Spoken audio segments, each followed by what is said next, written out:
Baik. Selamat siang kepada Mas dan Mbak semuanya. Salam sejahtera untuk kita yang telah hadir pada kegiatan siang hari ini. Perkenalkan, saya Abi, Program Asisten Asosiasi Media Siber Indonesia (AMSI) yang akan menjadi MC pada kegiatan workshop Trust Indicator seri ketiga yang diselenggarakan oleh AMSI dengan dukungan Internews dan Newsek Media secara daring pada hari ini. Sebagai gambaran, Trust Indicator atau indikator kepercayaan berita telah disusun oleh AMSI sejak 2021 melalui serangkaian FGD dan diskusi yang melibatkan berbagai stakeholder.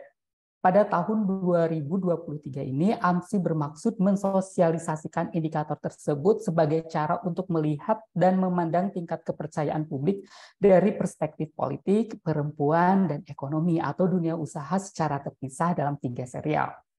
Dari seri terkait pandangan politik dan perempuan sebelumnya telah diselenggarakan pada bulan Maret dan April, dan saat ini kita akan segera memulai seri terakhir dengan melihat kepercayaan kepada media dari perspektif ekonomi dan dunia usaha.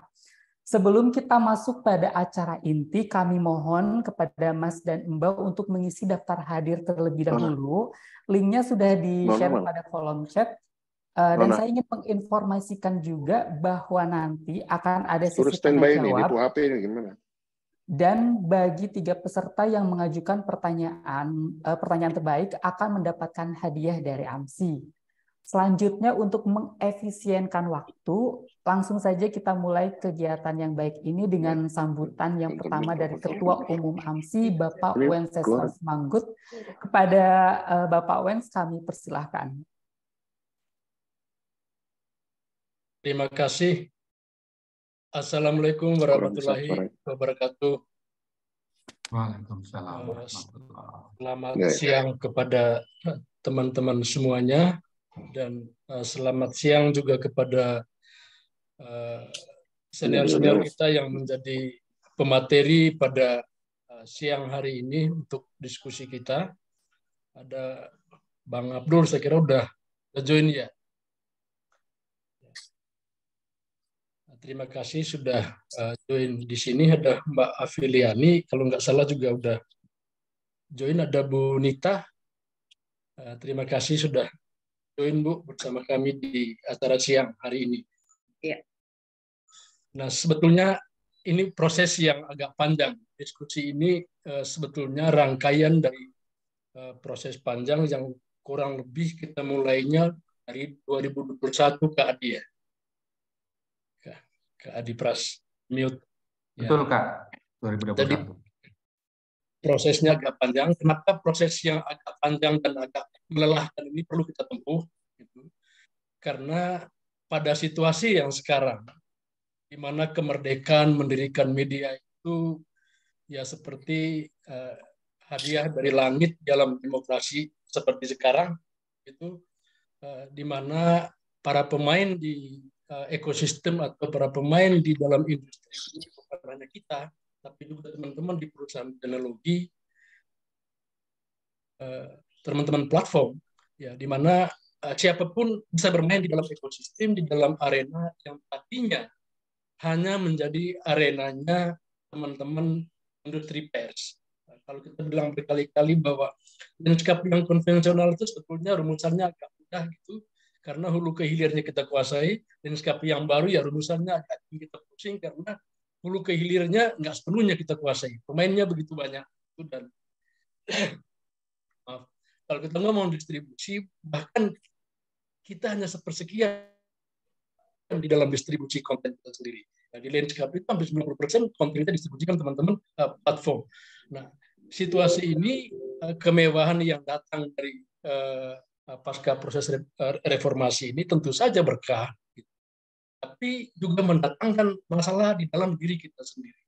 Nah, kita akhirnya menemukan bahwa pada akhirnya kepercayaan itu menjadi sesuatu yang dipertaruhkan di landscape yang baru itu. Kepercayaan terhadap kita dari publik, terhadap konten yang kita produksi. Apakah level of trusted dari publik terhadap produksi media hari ini sama derajatnya ketika dia masih di di landscape yang konvensional. Banyak orang mengatakan dari berbagai riset, itu saya kira turunnya lumayan jauh. Turunnya lumayan jauh, riset di berbagai perguruan tinggi menjelaskan ini. Meski seringkali kita bilang bahwa ya memang benar, tetapi seharusnya kita melihatnya lebih dalam, terutama di ekosistemnya, tetapi penjelasannya bisa panjang lebar. Tapi kita terima dengan suatu fakta bahwa ada problem trusted di dalam konten kita. Ada problem kepercayaan terhadap industri pers yang dianggap agak menurun jauh. Bukan hanya terjadi di kita, tapi terjadi di banyak negara. Nah, karena terjadi di banyak negara tadi itu, dan di negara-negara yang lain datangnya lebih awal, sehingga mereka menemukan lebih awal juga cara untuk menyelesaikan atau mencari solusi atas masalah ini. AMSI sebagai asosiasi bersyukur sekali karena punya koneksi yang lancar dengan sejumlah lembaga yang terlibat di banyak negara dalam persoalan yang sama. Dan untuk itu kami terima kasih kepada Mas Erik Sasono dari Internews dan Mas Firman yang tidak pernah lelah bersama AMSI membangun ekosistem media yang sehat. Kita menemukan bahwa kita punya trusted issue dengan produknya kita. Ya mungkin nanti Kakak Abdul Jamal bisa jelaskan kepercayaan itu juga ada di banyak sektor, termasuk misalnya di pasar saham. Kalau orang nggak percaya ya orang nggak beli, kalau orang nggak percaya kontennya itu orang nggak baca, bisnisnya mati misalnya. Nah, intinya trusted issue di situ di kita. Trusted issue ini bukan hanya datang dari satu dua pihak, tapi datang dari banyak kalangan. Dari publik yang menjadi tuannya kita, itu poin utamanya. Dari teman-teman pebisnis, dari teman-teman yang ada di ekosistem yang sama dengan kita. AMSI sebetulnya ya berikhtiar bagaimana kira-kira meredam atau mengurangi atau membuat media kembali menjadi dipercaya sebagai rujukan bagi publik. Tentu ini bukan upaya yang mudah dalam ekosistem yang seperti sekarang, karena kita tahu betul betapa susahnya kan cari uang di industri media sekarang, Mas Heri, Mas Erik, dan teman-teman yang di perusahaannya masing-masing berjibaku dengan angka, gitu. Nah, susah sekali, gitu. Nah, memang apakah si trusted ini bisa cuan? Itu pertanyaan yang juga relevan, gitu. Nah, dia bisa cuannya atau tidak? Saya kira kalau kita mendorong semua stakeholder di ekosistem yang sama, ya satu arah untuk soal trusted. Di negara-negara maju mereka juga punya problem yang sama, gitu, dan mereka sudah mendahului kita menemukan solusi soal trusted itu, dan mereka bicara dengan banyak kalangan, gitu. Kita coba melihat solusi itu, dan kita bicara dengan banyak kalangan. Nah, pertemuan hari ini sebetulnya sudah yang kesekian, ya dari 3 tahun lalu itu kita sudah melakukan FGD di banyak tempat, melibatkan kurang lebih 150 pengelola media. Kita juga menginvite government, pemerintah dalam diskusinya kita, FGD-nya kita, untuk mendengar dari sisi government sekaligus menyampaikan keluhannya kita bahwa problem trusted itu dia nggak berdiri sendiri. Dia adalah pantulan dari ekosistemnya. Nah, kalau ekosistemnya kita nggak sentuh, saya kok ya percaya bahwa trusted itu bisa ditegakkan, tapi dia tetap ada problem di sana. Kita melibatkan begitu banyak orang di dalam diskusi ini, teman-teman dari Dewan Pers, dari industri pemasang iklan, para pebisnis, teman-teman pemasang iklan, Grup M kita invite, karena Grup M salah satu agensi terbesar iklan di Indonesia. Beberapa grup yang lain kita invite dalam diskusi FGD kita untuk mendengar dari mereka, lalu kita rumuskan apa yang kita sebut sebagai trusted tadi itu. Jadi dia mungkin harus trusted dari sisi mata publik, trusted dari mata pemasang iklan. Nah, itu mungkin arahnya, dan salah satu produk akhirnya dari upaya ini adalah handbook, ya, buku kecil mungkin, ya, yang kita edarkan ke semua anggota kita, 50 perusahaan media yang jadi pegangan untuk kembali kepada unsur trusted tadi itu, dan di situ akan ada banyak masukan dari sekian stakeholder yang lain dari banyak pihak. Acara hari ini saya kira tepat karena kita butuhkan betul, karena kita ingin mendengar dari para ahlinya, ingin mendengar dari Kakak Abdul bagaimana view dari sisi ekonomi pasar modal atau apa terhadap industri media atau apapun yang berguna bagi pegangan kita. Ingin mendengar dari Mbak Anita, Mbak Afiliani itu apa kira-kira masukan yang bagus atau yang saya kira masukan yang menjadi rujukan atau pegangan bagi kita, karena tanpa mendengar banyak pihak, ya, unsur kepercayaan itu saya kira ya mungkin hanya kita yang percaya, gitu. Nah, terima kasih sekali sudah hadir di sini. Saya tutup di situ. Wassalamualaikum warahmatullahi wabarakatuh. Waalaikumsalam warahmatullahi wabarakatuh. Baik, terima kasih kepada Bapak Wenceslas Manggut yang telah memberikan sambutan. Selanjutnya telah hadir Bapak Erik Sasono selaku Chief Party of Internews Indonesia yang juga akan memberikan sambutan. Kepada Bapak Erik kami persilahkan. Terima kasih Abi. Terima kasih rekan-rekan semua sudah hadir pada siang hari ini. Assalamualaikum warahmatullahi wabarakatuh. Salam sejahtera bagi kita semua. Saya ingin sekali lagi mengucapkan selamat dan apresiasi sebesar-besarnya kepada teman-teman AMSI untuk membangun Trusted News Indicator ini. Ini adalah yang ketiga dari rangkaian peluncuran Trusted News Indicator ini. Sesudah politik, kemudian juga ada aspek gender, sensitivity, dan ketiga adalah aspek terkait dengan bisnis. Pada kali ini AMSI ingin mendengar bagaimana para pelaku bisnis melihat apakah memang Trusted News Indicator ini merupakan sebuah terobosan di dalam bisnis media. Kak Wen sudah menggambarkan dengan sangat rinci dan problem-problem apa kiranya yang dihadapi oleh media saat ini, dan AMSI bisa dibilang sebetulnya sedang tidak berupaya mempermudah jalan itu dengan menyusun indikator ini, bisa dibilang. Karena indikator ini ketika saya berdiskusi dengan Mas Adi Prasetyo belum lama ini, bahwa indikator ini lebih daripada indikator yang digunakan oleh asosiasi pengiklan misalnya. Ya, asosiasi pengiklan menggunakan GARM yang pada dasarnya berpatokan pada brand safety. Tetapi AMSI sebagai organisasi media bertindak lebih jauh dari itu dengan memasukkan elemen-elemen seperti elemen gender sensitivity seperti yang kemarin, lalu ada elemen kode etik jurnalistik, ada juga panduan media cyber dari Dewan Pers dan sebagainya. Jadi ini sebuah indikator yang memang bercita-cita cukup tinggi.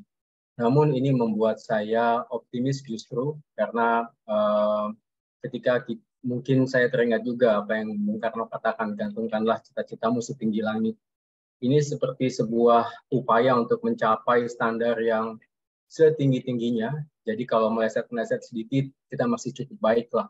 Jangan-jangan seperti itu logika yang ingin digunakan oleh AMSI, karena kita tahu bahwa apa yang digambarkan oleh Kak Wens itu konkret sekali, kesulitan mencari uang itu nyata sekali, dan juga tidak bisa dilupakan bahwa mayoritas media anggota AMSI didirikan oleh para jurnalis, bukan oleh para pelaku bisnis, sehingga fokus perhatian utama adalah aspek editorial yang tiba-tiba gagap ketika menghadapi perkembangan teknologi, perkembangan media, dan sebagainya yang sedemikian pesat.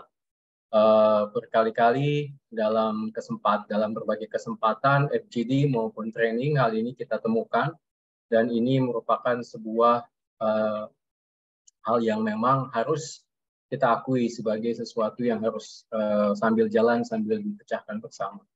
Jadi kami dari Internews mendukung sepenuh hati kegiatan untuk mencapai Trusted News Indicator ini, karena memang ini adalah upaya yang sangat penting, dan ini Kami sangat mendukung apa yang dikatakan AMSI bahwa ini adalah sebuah upaya yang harus dilakukan secara bersama oleh stakeholder. Tidak bisa hanya media sendirian, tidak bisa hanya Dewan Pers saja, tidak bisa hanya pembaca atau para audiens saja, tapi juga pelaku bisnis dan segala pihak yang berkepentingan agar media itu bisa dipercaya dan bisa terus menumbuhkan ekosistem informasi yang sehat. Itu sebetulnya tujuan kita bersama. Terima kasih banyak kepada rekan-rekan AMSI, apresiasi sebesar-besarnya. Demikian dari saya. Selamat siang. Assalamualaikum warahmatullahi wabarakatuh. Waalaikumsalam warahmatullahi wabarakatuh. Terima kasih Bapak Erik Sasono atas sambutan dan dukungannya kepada AMSI untuk menggelar workshop Trust News Indicator. Baiklah, Mas dan Mbak semuanya, kini telah bergabung Bapak Heri Trianto selaku Direktur Bisnis Indonesia dan pengurus AMSI. Halo Mas Heri, Bapak Heri, selamat siang. Apa kabar? Siang, Abi. Salam sehat semuanya. Alhamdulillah. Baik, hadirin semua, kita akan segera mulai pada acara inti hari ini. Dan workshop Trust News Indicator seri ketiga ini akan dipandu oleh Bapak Heri Trianto. Kepada Bapak Heri, kami persilahkan. Iya, baik. Terima kasih, Abi. Yang saya hormati, Bang Wen, Ketua Umum AMSI. Ada Mas Erik Sasono, kemudian ada teman-teman pengurus maupun yang di Jakarta maupun di daerah ya. Kemudian saya lihat tadi semua pembicara juga sudah hadir di sini, tiga-tiganya. Ini panutan kita semua. Ini ada Mbak Afi Eliani, ekonom senior. Kemudian ada Bapak Fir Abdul Jamal. Ini di sini atribusinya luar biasa, legenda pasar modal Indonesia, CEO di salah satu perusahaan, nanti akan memberikan banyak insight gitu bagaimana atau akan membantu kita bagaimana tujuan-tujuan untuk mendapatkan trusted news indicator tadi kita dapatkan. Itu sebuah langkah bersama yang mungkin sangat ideal gitu, dan tentu saja tidak mudah, tadi disampaikan juga oleh Bang Wen maupun Pak Erik ya. Kemudian di sini juga ada Mbak Nita Yudi, Ketua Umum Ikatan Wanita Pengusaha Indonesia. Selamat sore Mbak Nita. Sore juga Mas Erik. Ya, jadi sebelum kita diskusi, saya mau kasih brief sedikit tentang alurnya diskusi ini karena saya jadi moderator. Ini nanti kita bagi dalam 3 segmen.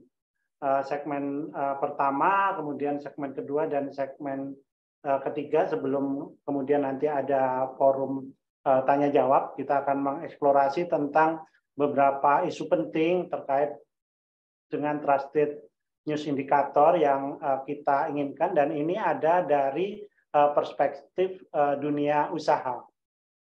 Ya, saya 22 tahun di media yang ngurusin ekonomi dan bisnis gitu ya. Memang ini urusan ekonomi dan bisnis ini adalah sesuatu yang berbeda, dan audiensnya pun juga memiliki tuntutan-tuntutan yang berbeda terkait dengan akurasi media maupun informasi-informasi apa saja yang diberikan oleh media. Jadi gambaran singkatnya, apakah berita-berita yang bombastis atau dengan judul-judul yang clickbait itu sebenarnya cukup menjadi keinginan dari para pelaku usaha. Nanti kita akan uji gitu. Karena sejauh ini dalam berita-berita bisnis itu yang paling penting adalah menjaga ekspektasi dari para pelaku-pelaku bisnisnya. Mereka sebenarnya sudah lebih pintar untuk membedakan mana indikator berita-berita yang benar atau berita-berita yang hanya mengejar sensasi gitu.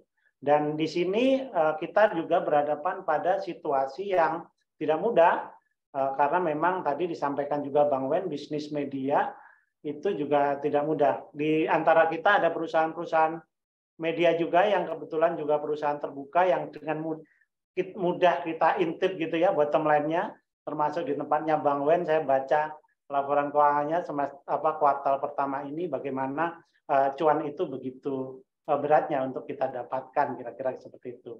Pada saat yang sama kita juga berhadapan dengan disrupsi media yang juga luar biasa besar, di mana sekarang ini yang pemicu untuk big news itu biasanya justru keluar bukan dari media-media arus utama. Kita harus akui karena biasanya sekarang muncul dari informasi-informasi yang disampaikan oleh netizen di jagat digital, terutama di media sosial.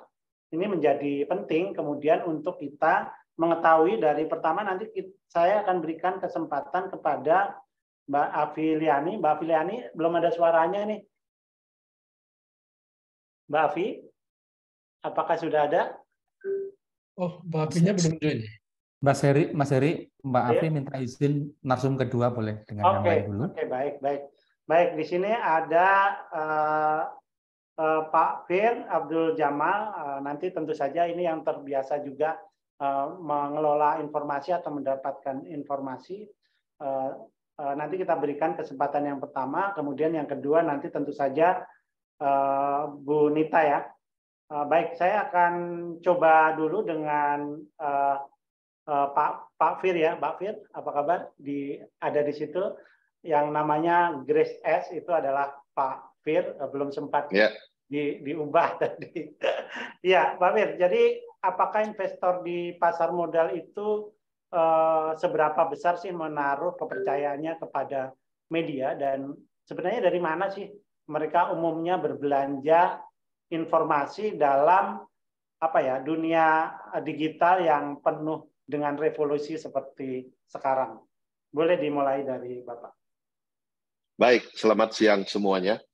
Jadi kalau kita bicara news di capital market khususnya, biasanya kita melihat news itu sebagai propaganda psikologis. Karena dari news itulah yang dapat menggerakkan logika dan emosi pasar, baik pun pelaku pasar. Tetapi yang saya lihat news di Indonesia itu kurang mengedepankan yang namanya intelligent news. Kenapa? Kita harus tahu bahwa di pasar saham ataupun di capital market itu sudah lama dikenal yang namanya buy on rumors, sell on news. Artinya orang membeli itu pada saat baru dengar-dengar rumors. Dan pada saat newsnya benar keluar, itu orang jualan, bukannya baru beli. Nah, di kita belum banyak yang membuat berita-berita intelligent news, umpamanya aksi korporasi yang bocor, yang bisa disampaikan ke publik, baik sengaja atau tidak sengaja dibocorkan, sehingga itu menjadi rumors. Dan rumors itu terus berulang-ulang, sehingga dianggap ini kayaknya benar. Nah, pada saat investor melihat rumors itu dan melihat peluang, tentunya di sini juga diperlukan yang namanya kompetensi dealing with ambiguity atau dealing dengan ketidakjelasan. Di saat yang tidak jelas itu kita berani membeli. Nah, kemudian pada saat berita yang benar-benar itu keluar terjadi, ternyata itu semua mau bongkar muatan atau jualan. Sementara yang baru baca membeli. Nah, itu yang saya lihat di Indonesia belum ada yang intelligent news yang spesial memberitakan itu sebelum terjadi. Sehingga kepercayaan kita seperti di Amerika, di Eropa, bahwa buy on rumors, sell on news itu tetap ada. Jadi orang bukan membeli saat news itu benar-benar terjadi. Jadi itu tanggapan saya kalau di capital market, bagaimana menggerakkan emosi dan logika. Tentunya news itu merupakan salah satu trigger sebagai propaganda psikologis yang dipakai. Makanya umurnya sudah cukup lama, seumur lebih dari 100 tahun pasar modal di dunia. News sudah digunakan dari awal untuk menggerakkan emosi dan logika pasar. Ya, gitu, Mas. Menarik ya. Jadi justru rumor ini yang menjadi acuan di pasar modal, karena rumor itu biasanya sangat di dua sisi ya. Apakah itu benar atau tidak? Karena kalau sudah jadi news, tentu saja dikerjakan dengan standar jurnalistik dengan cover both side. Gitu. Nah, apakah sejauh ini yang tadi disampaikan juga media-media Indonesia belum melakukan itu. Lalu rumor itu berasal dari mana? Dari media atau kemudian dari pelaku-pelaku pasar yang menyebarkannya melalui media? Nah, tentu media itu bisa rumors itu bisa dibuat disengaja ataupun baik dari internal ataupun kreasi ataupun inisiatif dari media sendiri yang mencari berita-berita tersebut. Tapi dari pengalaman saya 20 tahun di capital market, jarang itu berita-berita itu dicari, justru muncul sendiri dan dari internal. Biasanya sudah bocor pada saat mereka mulai melakukan negosiasi untuk merger, akuisisi, ataupun aksi korporasi yang bisa memberikan nilai tambah cukup besar, itu biasanya justru dibocorkan oleh internal. Kalau dibocorkan oleh eksternal, tetap menggunakan media rumors, biasanya kalau emiten ataupun perusahaan tersebut merasa tidak setuju atau tidak sepakat, mereka bisa menggunakan hak jawab mereka untuk menepis isu-isu yang ada. Tetapi kebanyakan itu justru dari internal. Ya, benar bahwa memang biasanya internal atau perusahaan-perusahaan pendukungnya ya kalau terkait dengan aksi korporasi. Sebelum saya pindah ke Bu Nita, kira-kira mungkin nggak teman-teman di media ini untuk dalam hal berkompetisi gitu menyajikan informasi yang menarik kemudian relevan dengan audiens gitu, memanfaatkan informasi-informasi yang sumir ini sejauh mana, sehingga itu juga tidak pada akhirnya kemudian menyesatkan atau kemudian berujung pada apa ya langkah-langkah hukum ya, tuntutan-tuntutan hukum karena informasi yang disampaikan oleh media itu dianggap tidak akurat atau bahkan kemudian tidak terpercaya seperti itu. Ya, contoh ya. Contoh hari ini ada yang mengatakan bahwa satu emiten laporan keuangannya positif. Laporan keuangan positif mengakibatkan kenaikan harga saham ini 8 hari berturut-turut. Bagi saya nggak masuk akal. Ya. Sahamnya naik dulu 8 hari, baru pengumuman laporan keuangan hijaunya positif itu hari ini. Kan nggak mungkin. Ya. Harusnya kan laporannya, pengumuman laporan keuangan positif hari ini, baru 8 hari kemudian naik. Tetapi ini naik dulu, 8 hari, baru keluar laporannya. Nah, apa yang disiasati oleh market maker ataupun mover dari saham tersebut? Sebenarnya mereka nggak perlu berita untuk menaikkan harga sahamnya. Harga saham ini naik karena ada duit, dia naik. Konsep saham itu naik, kering gulung. Kalau sahamnya kering, pasti gulung naik. So, jadi berita ini ya hanya sekedar digunakan untuk sebagai underlying kalau nanti diperiksa. Ya, jadi kalau diperiksa sama otoritas, oh ini ada beritanya kok, laporan keuangan positif. Tapi kan kalau kita pakai logika, beritanya terakhir, naiknya dulu. Harusnya beritanya dulu, baru naik 8 hari kemudian. Nah, seperti itu. Jadi sebenarnya peluang ini bisa digunakan oleh tim media melihat setiap hari kan saham itu banyak yang bergerak. Yang top gainer siapa aja, yang top mover siapa, yang top frekuensi siapa. Dari situ udah bisa dijadikan indikator bahwa pasti ada sesuatu. Nggak mungkin saham itu naik begitu aja kalau nggak ada sesuatu. Pasti ada aksi korporasi di balik itu yang mendukung pergerakan kenaikan harga itu. Jadi nggak mungkin tuh kalau ada, oh laporan keuangan positif terus naik sendiri. Nggak mungkin. Itu omong kosong terlalu besar seperti itu yang pernah saya lihat, nggak pernah ada itu laporan keuangan positif terus naik 10 hari berturut-turut, nggak mungkin. Pasti ada yang naikin. Ya, beberapa saham blue chip kendati kinerjanya bagus, biasanya naiknya juga pelan-pelan. Tapi kalau saham di luar radar biasanya terjadi. Jadi memang ini nggak menjadi sesuatu yang unik gitu, dan kemudian bagi media ini juga sebuah evaluasi juga bagaimana mereka bisa hadir relevan bagi para investor ya yang ada di pasar keuangan yang mungkin sejak pandemi COVID-19 itu tumbuh begitu spektakuler baik dari sisi investor maupun dari volume transaksinya.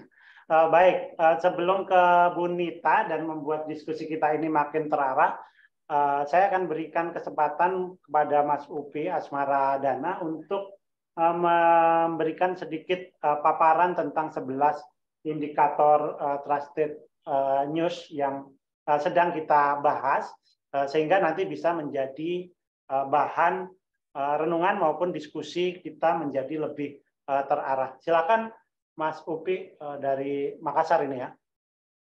Oke, Kak Heri, makasih. Sebenarnya menarik ini ya. Kita belum bahas trust indikator, ternyata berita itu tidak dijadikan sebagai indikator di dalam melakukan sale. Oke, teman-teman, makasih Kak Heri dan para panelis pada sesi hari ini.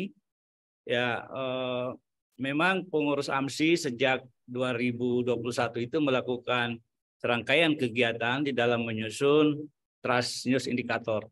Jadi Trust News Indikator ini dimaksudkan sebenarnya untuk menjadi jalan bagi media untuk memperoleh kepercayaan publik, termasuk brand safety.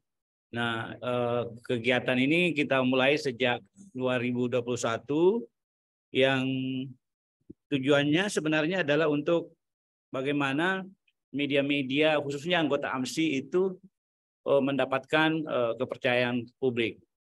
Apakah itu dari stakeholder pemerintah, stakeholder pemasang iklan, maupun para pihak yang bersentuhan langsung dengan media itu sendiri.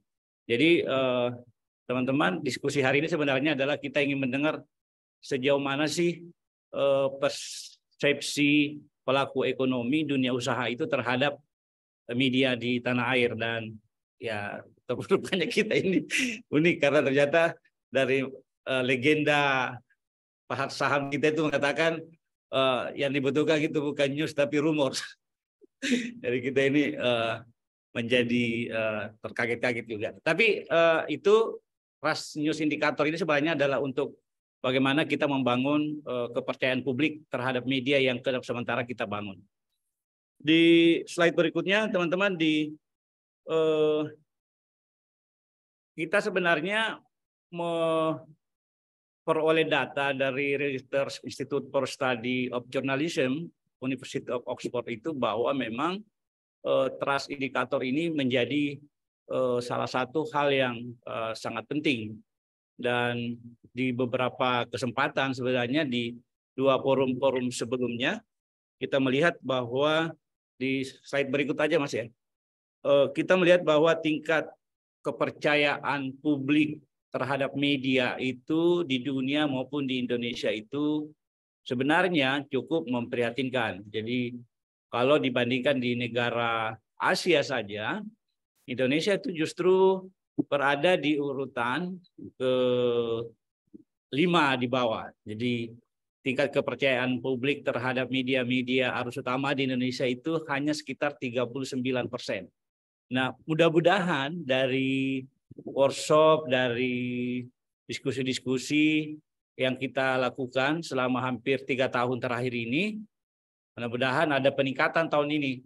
Sehingga kemudian brand, para pebisnis, itu bisa ya sedikit beralih ke media-media arus utama seperti itu. Dan mudah-mudahan ini jadi di tahun 2003 sepertinya ini ada data terbaru, tapi kami belum memperoleh. Mungkin Mas Adi Pras juga mungkin sebentar kalau misalnya datanya sudah ada soal tingkat kepercayaan publik terhadap media-media arus utama di Indonesia.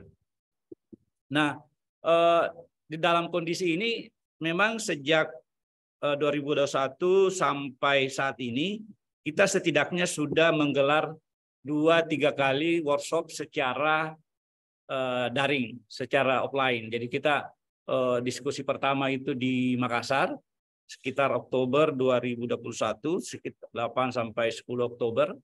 Kemudian di Jakarta itu juga sempat ada diskusi, kita bikin FGD untuk sebenarnya untuk menampung aspirasi, gagasan, dan catatan kritis anggota AMSI di dalam menyusun trust indicators.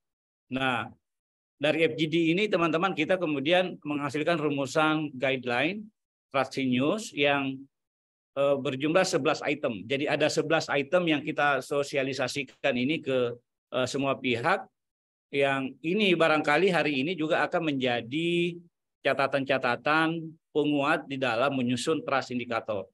Jadi ada 11 rumusannya, mungkin teman-teman bisa lihat di layar ya. Yang pertama itu salah satu trust indikator itu adalah kita harus menjunjung tinggi dan patuh pada kode etik jurnalistik dan pedoman media cyber di proses newsroom teman-teman. Itu yang pertama. Jadi trust pertama itu adalah kita berharap semua teman-teman itu bisa menjunjung tinggi kode etik dan pedoman media cyber. Itu satu. Yang kedua tentunya di dalam trust indikator ini adalah kita mengutamakan kerja-kerja jurnalistik itu semata untuk kepentingan umum. Nah ini rumusannya jelas di trust indikator. Dan yang ketiga, dalam melakukan kerja jurnalistik, setiap anggota AMSI itu harus secara objektif, jujur, dan tidak mempraktikkan plagiarisme.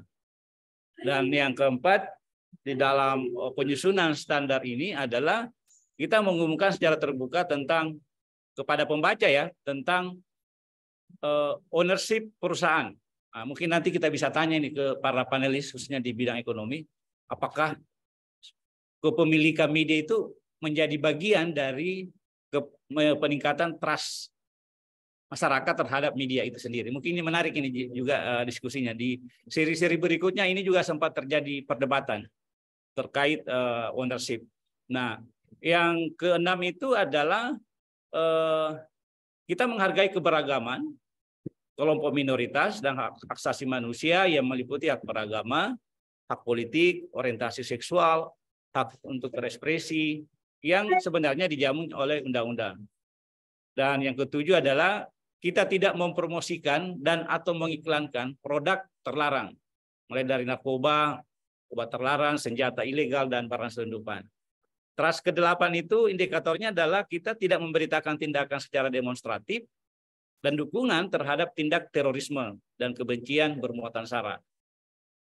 Yang indikator ke-9 adalah kita membuat editorial yang melindungi anak-anak dan perempuan yang menjadi korban kekerasan, pornografi dan kekerasan seksual, serta tindakan diskriminasi gender. Di seri berikutnya ini juga kita mendapat insight dari para aktivis perempuan dari terkait pola-pola pemberitaan yang diharapkan memperkuat trust indikator untuk konten-konten yang berbau gender. Jadi ini yang menjadi sorotan kemarin di diskusi sebelumnya. Yang ke-10, teman-teman, kita juga diharapkan memberi label yang mudah diketahui pembaca terhadap konten secara jelas antara berita, opini, konten bersponsor atau berbayar. Nah, nanti mungkin ini Kak Heri bisa tanya nih ke pelaku usaha, karena kan banyak pebisnis itu atau banyak pelaku usaha itu yang sebenarnya kontennya itu berbayar tapi tidak mau disebut berbayar kan gitu. Itu banyak juga itu banyak praktek-praktek yang terjadi.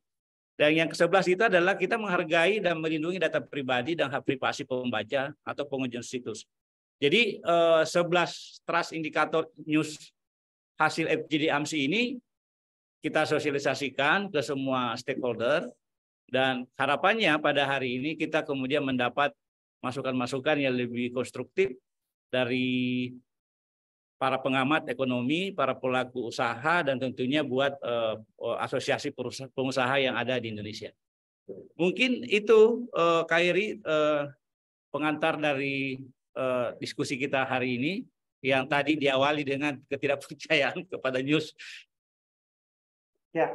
Terima kasih Mas Upi. Jadi 11 itu rasanya berat sekali gitu ya untuk kita menjadi sebuah media yang terpercaya. Dan tadi persyaratannya begitu rumit dan ribet, banyak hal, kaidah-kaidah yang harus dipenuhi. Dan di sisi lain itu ada informasi-informasi yang dikeluarkan ya asal aja gitu. Dan ini adalah sebuah tantangan yang begitu nyata, tetapi rasanya dari pelaku-pelaku media ini tidak menyerah gitu ya begitu saja dengan situasi, dan terus berjalan secara istiqomah untuk memastikan posisi media mainstream ini yang arus utama ini untuk menjadi salah satu pelita ya, penerang dari kesimpang siuran informasi yang ada saat ini. Baik, Mas Upi, saya akan bergeser ke Mbak Nita yang ingin kita minta untuk menyampaikan perspektifnya.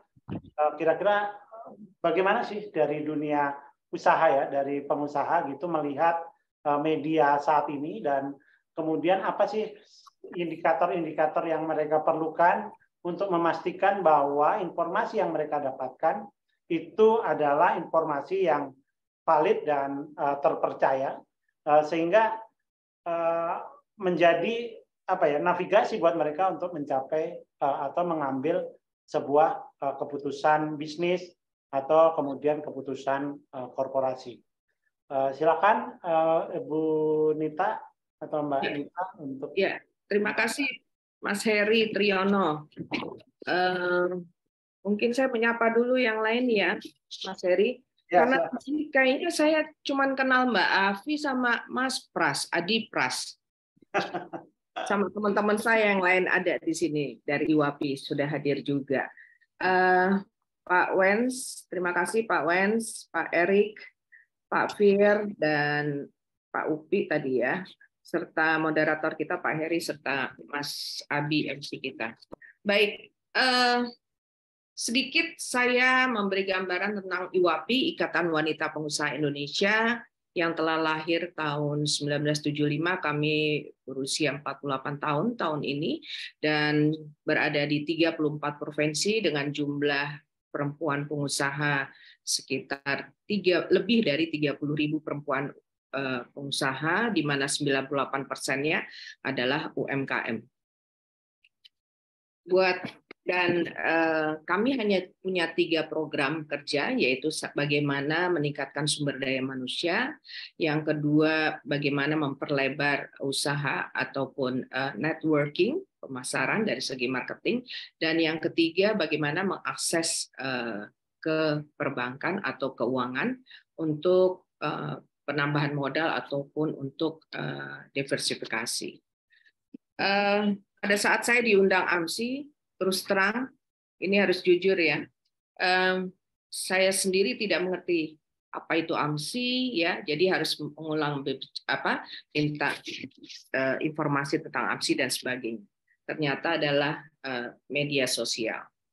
Dan bagi kami para perempuan pengusaha, media sosial ini mungkin bukan bagi kami saja ya, bagi seluruh masyarakat. Ini merupakan informasi yang pertama. Yang kedua, edukasi. Yang ketiga buat kami termasuk adalah promosi. Bagaimana meningkatkan usaha melalui media sosial. Perlu kita ketahui bersama pada saat 2020, saat pandemi COVID, kita semua hampir jatuh, dan untungnya ada media online. Dan memang di IWAPI belum terbiasa dengan media online. Jadi mau tidak mau 2020 itu kami di-push untuk semua anggota memahami bagaimana menggunakan media online, karena tanpa media online mungkin usaha kita juga sudah bangkrut ya. Sehingga kami harus bekerja sama dengan pemerintah, dengan pihak swasta yang bisa mengajarkan kami untuk how to menggunakan media online. Di sini alhamdulillah Pak Erick Thohir sangat membantu Menteri BUMN, di mana beliau mengatakan, ayo anggota IWAPI kalau bisa semua masuk ke dalam platform padi UMKM, yaitu pasar digital UMKM, di mana seluruh perusahaan-perusahaan di bawah BUMN tidak diperbolehkan lagi membeli barang-barangnya dari perusahaan besar, tapi harus kepada UMKM. Ini sangat membantu untuk kami. Kemudian juga kami koordinasi dengan Kementerian Perindustrian, BNI, Kementerian UMKM dan Koperasi, Perdagangan, dan lain-lainnya, termasuk dengan Menteri Pemberdayaan Perempuan. Seperti yang saya sampaikan bahwa media sosial merupakan informasi, edukasi, promosi, artinya kalau perempuan itu lebih cepat percaya atau alias gampang dibohongin. gitu. Apabila dia sudah melihat sesuatu yang menarik, dia pasti akan tertarik gitu, tanpa berpikir panjang lagi, gitu. Nah, ini yang sangat dibutuhkan ketika AMSI menyodorkan saya sebagai narasumber. Wah, ini saya harus berbicara di sini nih, karena memang kita perlu kepercayaan dari media yang memberikan informasi yang terbaik, yang terbagus. Bahkan kalau untuk UMKM, ini udah mau tahun politik ya, sebentar lagi pasti yang namanya UMKM tuh akan jadi booming, karena semua capres, cawapres dan sebagainya, para caleg-caleg juga pasti bidiknya tentang UMKM. Nah, media di sini seharusnya mempunyai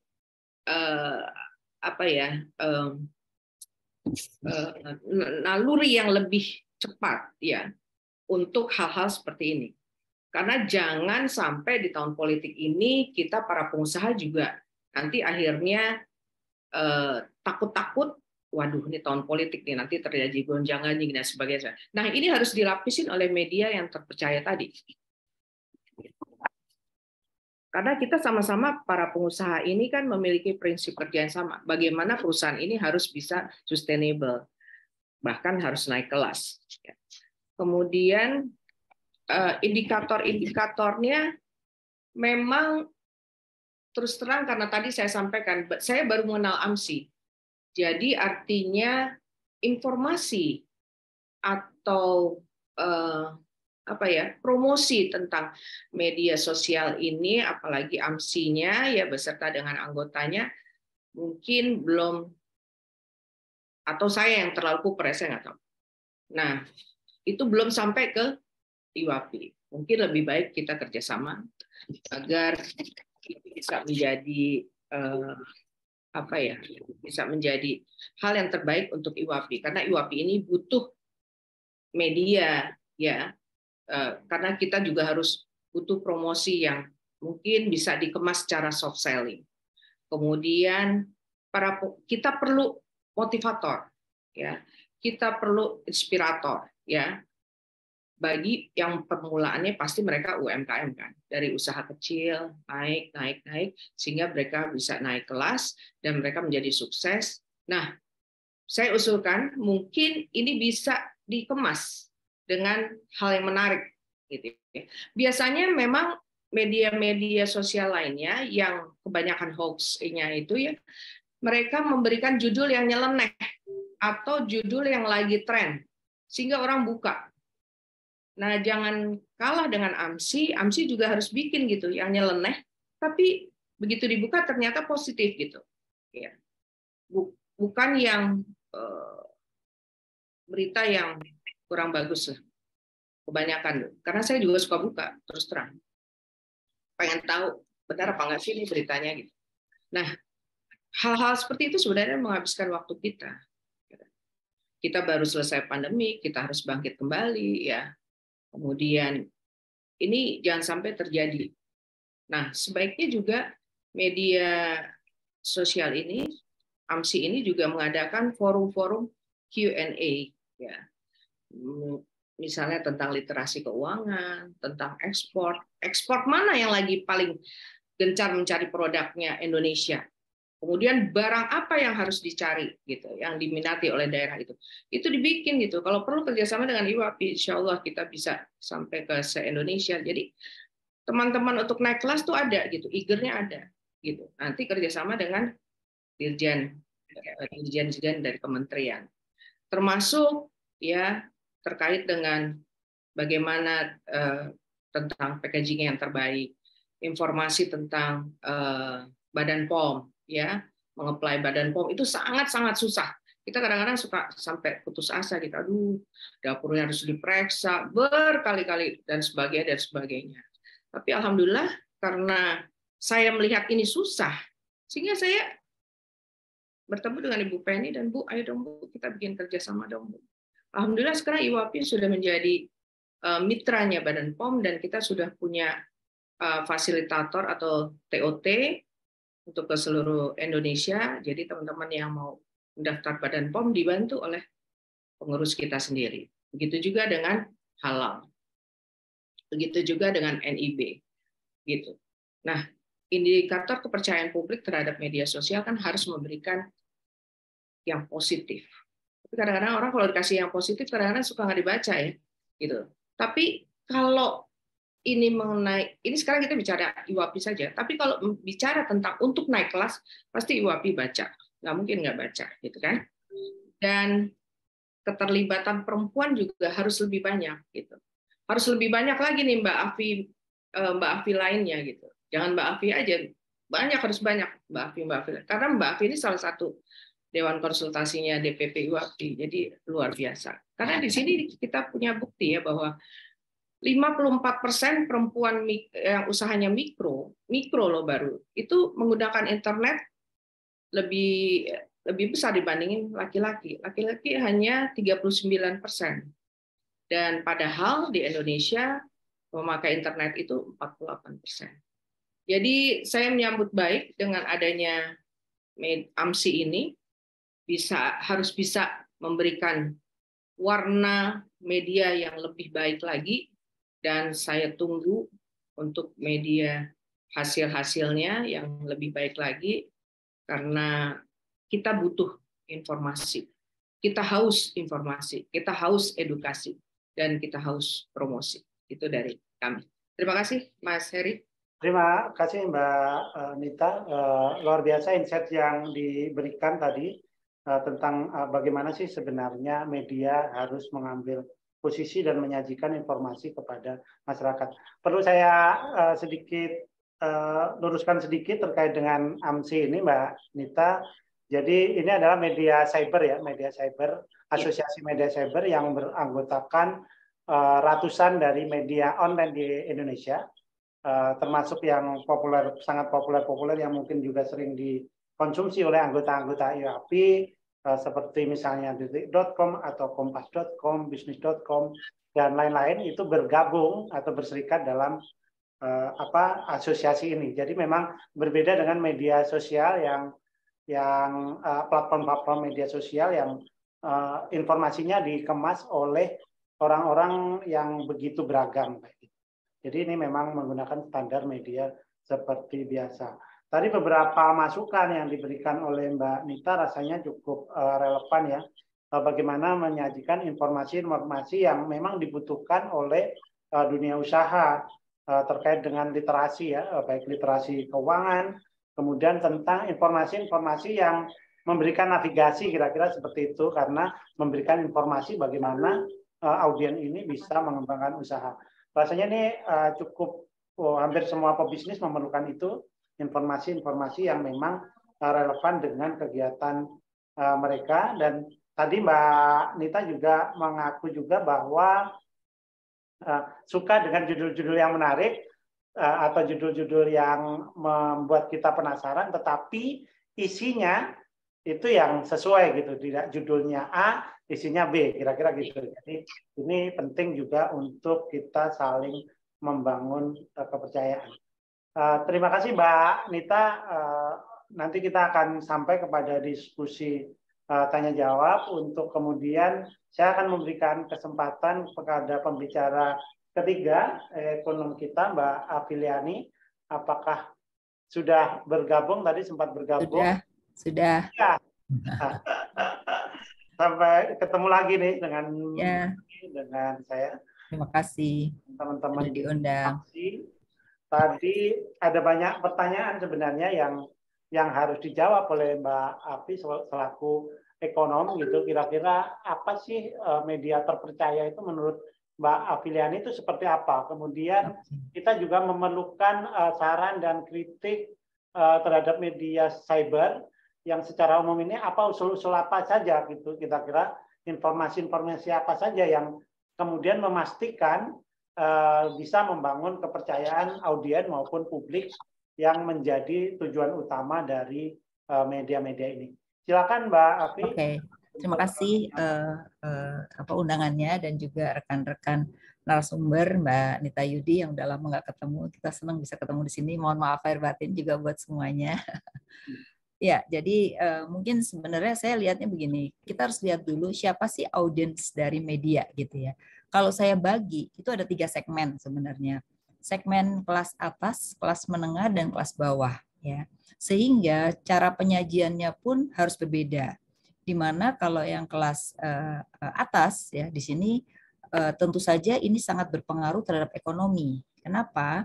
Karena kelas atas itu kalau dia persepsinya buruk terhadap berita gitu ya, itu akan mempengaruhi dia dalam melakukan tingkat konsumsi maupun investasi gitu. Sehingga ini yang harus dijaga nomor utama adalah kelas atas. Jadi bagaimana media yang bermain di kelas atas itu memberikan informasi-informasi yang membuat mereka itu tidak khawatir terhadap mereka melakukan konsumsi atau investasi. Nah, karena mereka itu kontribusinya 45% dari total konsumsi gitu ya. Sehingga media-media yang bermain di kelas atas ini harus memberikan informasi yang terus-menerus. Sehingga kalau ada informasi negatif, bagaimana informasi negatif itu dijawab dengan narasumber-narasumber mungkin kalau tidak di level wartawan tapi narasumber agar ini bisa berkesinambungan. Karena bahayanya di Indonesia ini begitu persepsinya buruk yang belum tentu buruk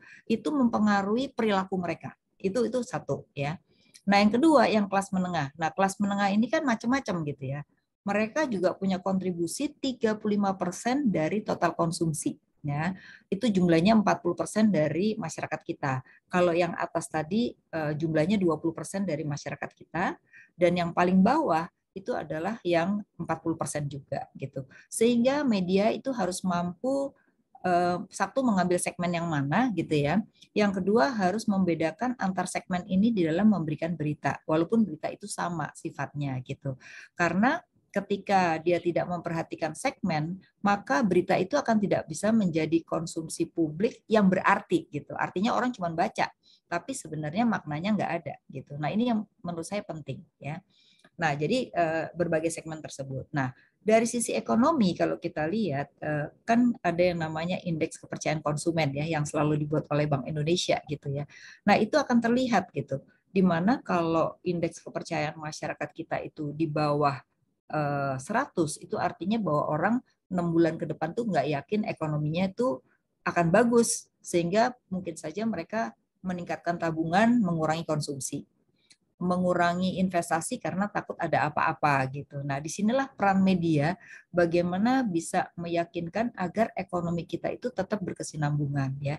Nah, ini penting karena menurut saya banyak media yang selalu lebih banyak suka gitu ya, lebih pada gosip-gosip tadi yang dibilang gosip-gosip gitu dibandingkan memberikan kepercayaan pada publik untuk kalau ekonomi ini kita tuh bagus gitu. Karena apa? Dengan persepsi yang negatif itu bahaya buat semuanya sebenarnya. Pertumbuhan ekonomi kita bisa terganggu gitu ya, dan itu mempengaruhi struktur orang semua termasuk media tentu saja gitu. Nah, ini yang saya rasa menjadi kunci penting selama ini yang saya amati ya. Jadi ekonomi itu menjadi kunci penting karena persepsi ekonomi itu menjadi nomor satu. Nah, setelah itu baru orang akan berbisnis ya. Tadi apa yang dikatakan Mbak Nita Yudi itu adalah ketika orang yakin maka orang mau investasi. Ketika orang yakin maka orang mau membeli barang atau jasa. Ketika nggak yakin ya mereka akan berdiam diri gitu. Dan kita tahu orang Indonesia ini bagusnya gitu ya. Ketika tidak ada PPKM sudah diberhentikan, itu tingkat konsumsinya meningkat signifikan. Nah, ini jangan sampai terganggu gitu. Apalagi mendekati tahun pemilu ya. Sebaiknya juga media bisa memberikan info-info yang seimbang tentu saja dan juga memberikan hal positif kepada masyarakat agar masyarakat itu melihat pemilu itu suatu hal yang biasa sehingga orang nggak perlu menahan investasi, orang nggak perlu menahan yang namanya konsumsi gitu ya. Itu jawaban pertama. Nah, yang kedua tadi soal masalah bukan entrepreneurship, ownership. Nah, ini masalah ownership ini pasti berpengaruh ya. Karena kalau pemilik media itu tidak terpisahkan dengan partai politik, nah ini bahaya sebenarnya gitu. Jadi ini nggak tahu gimana caranya supaya tidak teridentik. Jadi kadang-kadang orang akan melihat, oh beritanya dari media ini sih, ya jelas aja punyanya si ini gitu. Nah, ini yang memang masih muncul ya, karena selalu partai politik itu kalau dikaitkan dengan media itu akhirnya jadi hanya untuk kendaraan partai politik. Nah, ini yang agak beratnya kalau ownership itu dimiliki oleh entah itu pemilik partai atau orang yang berkaitan dengan partai politik, itu memang mau tidak mau itu terjadi gitu ya. Nah, yang ketiga, bagaimana sih membangun independensi? Tentu saja orang bisa membaca ya. Membangun independensi itu adalah orang akan melihat kalau ada kejadian ini gitu ya. Mereka beritanya apa sih gitu. Kadang ada yang beritanya selalu mengcounter yang berkaitan dengan berita-berita tertentu misalnya. Jadi orang akhirnya bisa tahu ya, apalagi di era pemerintahan beberapa periode ini itu kan terjadi terpecah belah gitulah. Ibaratnya itu ada sisi kanan dan sisi kiri lah gitu ya ibaratnya ya. Apa istilahnya apa tuh, cebong dan apa gitu ya. Nah, ini yang bahaya gitu. Nah, ini tugas media saat ini adalah bagaimana menyatukan mereka kembali. Kenapa? Karena ini bahaya kalau tidak disatukan kembali di 2024 ini akan terpecah lagi gitu. Nah, kita berharap tidak akan terjadi seperti itu. Kita berharap media ini akan menyatukan sehingga menuju 2024 ya. Itu peran media menurut saya sangat sangat besar sekali untuk menyatukan masyarakat kita ya, dan kemudian juga siapapun pemimpinnya gitu ya, ini juga harus ya, karena saya lihat juga media masih bermain oh ini pendukung itu, harusnya tidak. Media itu harus menjadi penengah yang baik gitu ya. Siapapun calonnya yang akan maju pun mereka juga harus memberikan berita yang seimbang gitu. Nah, ini orang juga bisa baca ya. Orang bisa baca bahwa oh ini enggak seimbang, oh ini seimbang gitu. Jadi saya pikir masyarakat kita sudah sangat smart dalam membaca berita-berita sehingga mereka juga mempunyai preferensi tertentu gitu ya.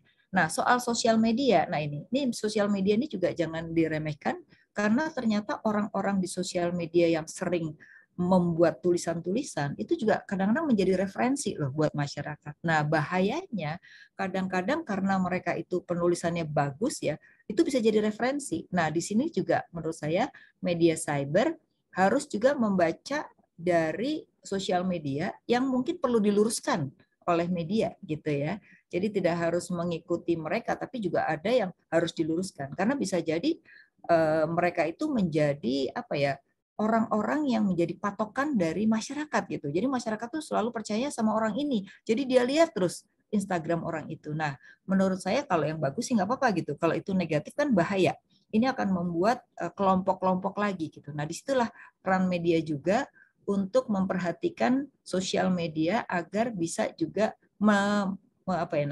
memperbaiki apa yang sebenarnya tidak benar di dalam sosial media. Saya rasa itu juga penting karena bahaya juga masyarakat yang sekarang sudah sangat percaya pada sosial media, tidak hanya pada media, itu bisa terbawa arus gitu. Nah, ini juga menimbulkan kelompok-kelompok kecil yang akhirnya bisa membahayakan stabilitas ekonomi kita gitu ya. Nah, kemudian yang berikutnya adalah yang kurang mendapat sentuhan nih ya menurut saya adalah bagaimana ketika sudah bicara tentang ekonomi itu adalah kita ini kan masih punya kelompok miskin ya, kemudian kelompok-kelompok yang menghadapi hal-hal tersingkirkan gitu ya. Nah, ini sebenarnya peran media juga. Bagaimana sekarang ini sudah saya lihat sudah mulai sih, tapi harus diperbanyak ya. Karena sekarang ini karena hukum kita ini belum 100% baik, sehingga apa-apa kalau diviralkan baru dilakukan satu tindakan. Nah, ini kan sebenarnya nggak boleh. Harusnya bukan berdasarkan itu, tapi berdasarkan hukum yang berlaku gitu. Nah, di sini media juga memang perlu berperanan. Jadi tidak hanya selalu pada hal yang diviralkan, tapi media juga perlu melakukannya dengan analisis-analisis yang tajam sehingga ketika hukum itu akan berjalan gitu ya, itu berdasarkan analisis, bukan berdasarkan viral ya, bukan berdasarkan pokoknya asal viral pasti orang bisa dipecat, pokoknya asal viral pasti bisa ditangkap polisi. Nah, ini kan nggak bagus ya, tapi harus ada analisis juga dari media gitu. Saya rasa itu Mas yang bisa saya sampaikan. Mungkin saya pikir bahwa sudah saatnya lah media-media ini untuk mulai menjadi kepanjangan tangan masyarakat ya. Bagaimana menyeimbangkan antara policy dengan masyarakat, kemudian juga terkait dengan hukum yang menurut saya sekarang kita masih sangat lemah. Dengan adanya media, saya rasa ini juga akan membantu aparat hukum semakin baik gitu ya. Dan yang ketiga adalah kita ingin ekonomi kita tuh akan berjalan dengan baik, maka peran media menjadi sangat penting. Karena saya katakan tadi, kalau medianya pesimis, orang akan pesimis dalam mengambil keputusan ataupun melakukan investasi. Saya rasa itu, terima kasih. Iya, Mbak Afi, terima kasih. Rasanya sangat mencerahkan tadi mengawali bagaimana informasi itu dikemas juga berdasarkan segmentasi, karena kemudian itu penting agar kemudian informasi itu bisa diterima sesuai yang diharapkan gitu kan. Tentu saja untuk segmen yang kelas atas, kemudian menengah dan bawah berbeda. Tadi juga di garis bawahi juga bagaimana informasi-informasi terkait ekonomi bisnis ini melahirkan persepsi, persepsi melahirkan ekspektasi, dan tentu saja ekspektasi yang bagus itu akan dijadikan dasar untuk melakukan investasi. Jadi ketika informasinya dikemas dengan cukup baik dan bagus, menciptakan ekspektasi, sebenarnya media ini bisa mendorong ada impact ekonomi lanjutannya ya, Mbak Afi. Betul. Dan ownership memang menjadi perhatian tadi terkait dengan independensi, ini yang juga sangat penting. Tadi juga diingatkan juga oleh Mbak Afi bagaimana kita harus mewaspadai sosial media, ini tidak bisa dipandang remeh. Tadi awal diskusi juga disampaikan bahwa segala sesuatu yang viral itu sebenarnya juga belum tentu benar, tetapi saat ini yang seperti menjadi acuan untuk tadi bagaimana kelompok-kelompok terpinggirkan ini suaranya bisa diakomodasi, dan mestinya ini adalah menjadi tugas media ya, Mbak Afi. Jadi menyuarakan yang minoritas, yang terpinggirkan. Sebenarnya tadi ada di salah satu indikator, 11 indikator yang disampaikan oleh Mas Upi tadi. Baik, jadi ini sudah kita dapat 3 gambaran utama dari para pembicara tadi, sangat mencerahkan. Saya ada beberapa pertanyaan sebelum kita nanti bergeser ke audiens gitu. Jadi pertanyaan pertama ke Mbak Afi aja dulu gitu ya. Mungkin Mbak Afi bisa secara spesifik memberikan masukan indikator apa saja yang di sektor ekonomi yang bisa menjadi acuan dalam kita mewujudkan sebagai trusted news indikator yang sedang kita siapkan. Oke. Yang pertama adalah pasti saja kalau kita lihat ya sekarang ini kan terkait dengan regulatornya ya. Jadi pebisnis ini sekarang banyak gangguan karena kecepatan bisnis lebih cepat daripada regulasinya gitu. Jadi mungkin harus banyak media ini bukan nanyanya justru ke regulatornya gitu, tapi lebih banyak ke para pebisnisnya, sehingga kebutuhan bisnis itu apa, regulator harus menyesuaikan, sehingga analisisnya harus nanti kaitannya dengan regulasi. Nah itu bisa kita lihat ketika krisis ya, itu kebanyakan bisnisnya sudah berubah, regulasinya belum, akibatnya malah pebisnisnya yang jadi rugi gitu ya. Nah ini jadi menurut saya penting sekali indikatornya adalah pertama lebih banyak bagaimana pebisnis ini arahnya kemana dan regulatornya itu harus mengikuti. Makanya kalau kita lihat contoh ya, OJK kan mengarah pada rule base ke principle base ya. Nah itu didukung oleh kita. Kenapa? Karena krisis itu akan ke depan tuh makin lama makin pendek. Apabila kita masih pada rule base, maka krisisnya sudah berubah lagi, regulasinya nggak berubah-berubah gitu. Karena butuh ke DPR dulu gitu. Nah ini perlu ada kajian-kajian atau analisis-analisis dari media agar regulator itu juga terpaksa harus mengikuti bagaimana pebisnis itu. Jadi bukan berarti ngikutin pebisnisnya, tapi mengikuti perubahan dari lingkungan yang membuat akhirnya win-win solution gitu ya. Itu penting menurut saya. Nah yang kedua yang menurut saya juga perlu diperhatikan adalah kayak kemarin ya misalnya kasus Lampung ya. Kasus Lampung itu kan akhirnya semuanya ikut ramai kan gara-gara hanya satu orang meributkan soal jalan rusak gitu. Nah ini sebenarnya tugas media menurut saya, nggak harus sampai orang individu gitu, tapi media dengan kajian-kajiannya itu menyampaikan kalau perlu per daerah seperti apa gitu. Dan ini akan pembangunan ekonominya akan lebih cepat. Kenapa? Karena begitu orang dikritik gitu ya, mereka langsung cepat gitu. Jadi di kita ini masih by kritik atau by viral gitu. Nah ini indikator yang kedua adalah bagaimana terhadap pemerintah daerah ini juga perlu mendapat fokus ya, karena saya rasa dengan otonomi daerah kan tujuannya mengurangi kemiskinan, memperbaiki ekonomi daerah, tapi kan yang terjadi nggak demikian gitu. Belum 100% lah, masih ada yang sudah bagus, ada yang belum gitu ya.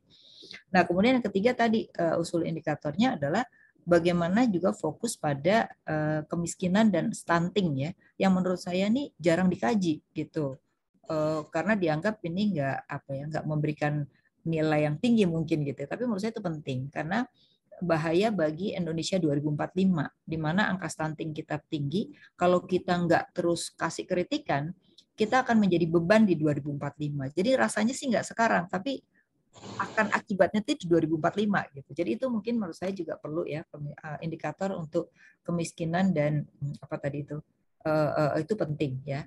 Kemudian yang keempat, membangun persepsi tadi. Membangun persepsi itu terutama di kelas atas ya, di mana mereka itu selalu bicara stabil nggak ya gitu. Nah, jadi ini informasi sebenarnya penting ya. Saya lihat yang bagus ya di lembaga regulator kita itu adalah Bank Indonesia. Dia cepat sekali memberikan info ya, dan itu mengundang media juga cepat gitu. Tapi ini perlu di untuk lembaga-lembaga lain saya rasa harus, terutama yang berkaitan dengan investasi. Kalau Bank Indonesia kan lebih pada moneter. Makanya moneter kita itu jauh lebih bagus karena transparansinya luar biasa. Tapi untuk fiskal juga sudah baik ya, tetapi untuk sektor real nih yang saya melihat, padahal yang kita harapkan tuh di real. Fiskal dan moneter itu kan hanya sebagai katalisator atau sebagai pendukung. Tapi sektorialnya sendiri saya belum lihat tuh masing-masing departemen teknis itu memberikan info ya yang berkesinambungan. Saya rasa ini juga jadi sangat penting. Itu sih kalau dari ekonomi ya. Dan kemudian juga banyak hal yang pemerintah luncurkan tapi nggak pernah dikritik oleh media. Jadi cuman habis groundbreaking ya udah gitu ya. Kemudian habis diluncurkan ya udah. Harus ditagih tuh. Mana yang udah dikeluarin tuh nggak pernah ditagih oleh media gitu. Saya rasa itu sih Mas. Terima kasih. Ya. Terima kasih Mbak Afi. Rasanya ini sangat reflektif ya yang disampaikan tadi, dan banyak benarnya ada 4 hal tadi. Termasuk kemudian bagaimana media menjadi pelantang dari ketidakadilan. Tadi yang penting soal ketidakadilan ekonomi tadi. Ya. Kemudian tadi benar juga tentang fokus pada kemiskinan. Rasanya kalau kita bicara ekonomi, kalau kita ngambil contoh seperti di Maluku Utara yang tahun lalu ekonominya tumbuhnya tertinggi di Indonesia 17%, ketika ekonomi nasional hanya 5%, disitulah daerah dengan tingkat stunting paling tinggi di Indonesia. Yeah. Jadi hal kayak gitu rasanya menjadi inspirasi buat kita semua media untuk kembali mendapatkan kepercayaan publik seperti itu. Baik, berikutnya saya akan panggil Pak Fir untuk kemudian tadi cukup membuat kita juga terhenyak juga dengan yang menggerakkan teman-teman di pasar modal itu justru rumor. Nah, kira-kira bagaimana nih Pak Fir agar media ini yang kemudian menjadi berita penggerak pasar gitu. Jadi news yang terverifikasi, yang terpercaya, yang itu kemudian akan lebih menjadi acuan dalam menggerakkan pasar modal maupun pasar keuangan. Nggak boleh. Boleh. Nggak boleh. Baik. Kita lihat di Hong Kong, khususnya di pasar saham Hong Kong, itu sangat menarik. Opening bell, apa yang mereka sampaikan, rumors-rumors, yang tentunya rumors itu menjadi benar nantinya. Dan kita harus melihat pasar Hong Kong, bagaimana otoritas bursanya juga mendukung. Dan di sini belum ada.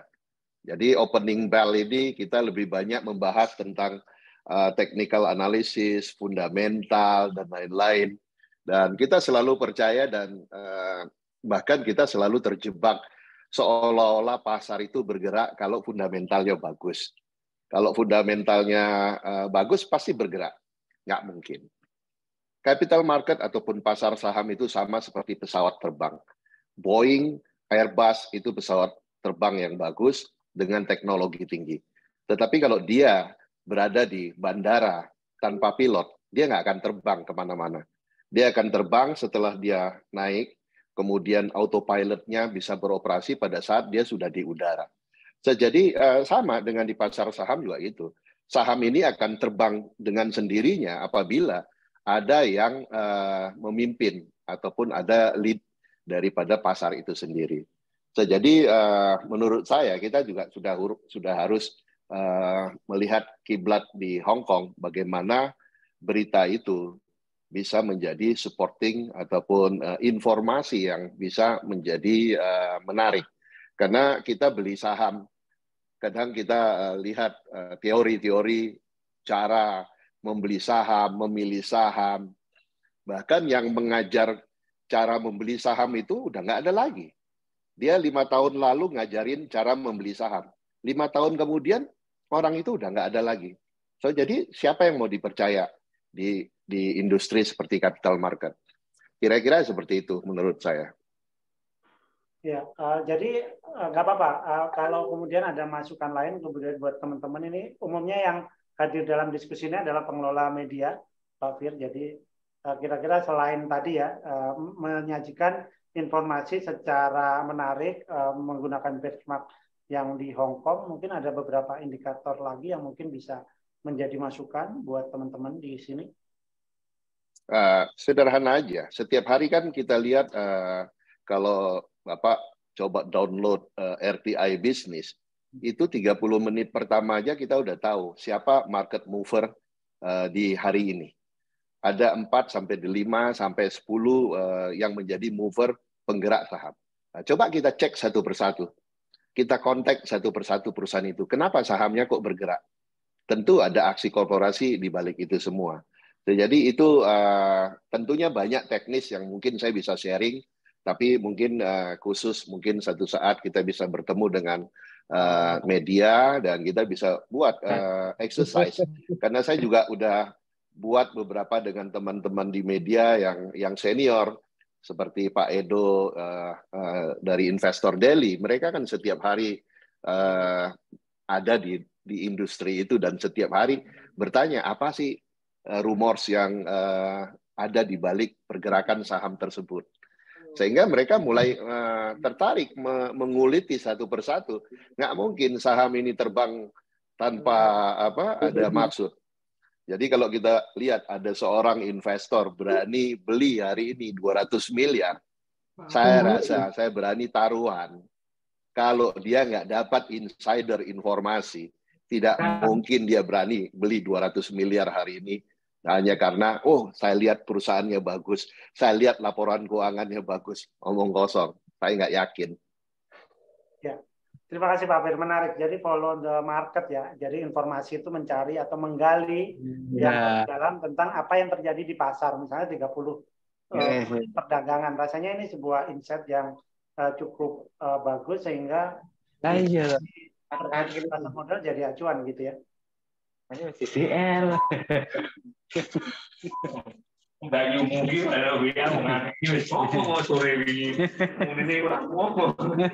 bocor Mas Wahyu suaranya, mohon maaf. Baik, kita ke pembicara kedua tadi, Mbak Nita masih bersama kami ya, Mbak Nita. Masih. Ya, mungkin Mbak Nita bisa juga memberikan insight yang sama kira-kira tentu saja dari perspektif para pengusaha tentang informasi-informasi apa saja sih yang diperlukan dan bisa dijamin kepercayaannya gitu, sehingga ini menjadi bahan untuk mengambil keputusan para pebisnis. Jadi informasi terpercaya macam apa kira-kira yang memadai gitu yang harus diterima oleh para pelaku-pelaku bisnis atau para pengusaha ini dari media-media cyber yang ada di sini. Baik, terima kasih Mas Heri. Mas Heri tadi kan sampaikan bahwa AMSI ini membawahi media-media cyber ya, puluhan banyak ya, termasuk yang terpercaya lah ya. Ada detik.com, kemudian Kompas dan sebagainya. Itu sebagai payung ataupun umbrella di situ. Tentu Mas Heri harusnya tahu kan Media mana yang nakal di bawah AMSI? Itu yang pertama. Kalau yang kedua, kalau memang sudah diketahui mana yang nakal, mana yang tidak, kenapa nggak dikeluarin aja dari AMSI? Kan gitu. Ya. Kemudian ini salah satu indikatornya ya, Mas ya. Bagaimana supaya masyarakat ini mendapatkan informasi yang positif. Terutama saya sampaikan tadi, dalam tahun politik ini kita, tadi Mbak Afi menyampaikan media itu harus memberikan informasi yang berimbang. Ini memang sangat dibutuhkan supaya kita para pengusaha ini tidak was-was nih.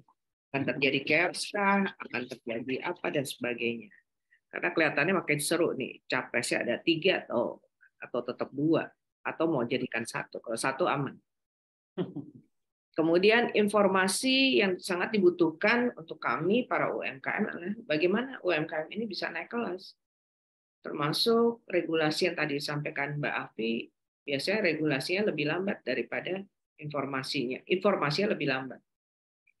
Kemudian kami butuh juga media ini sebagai ajang promosi.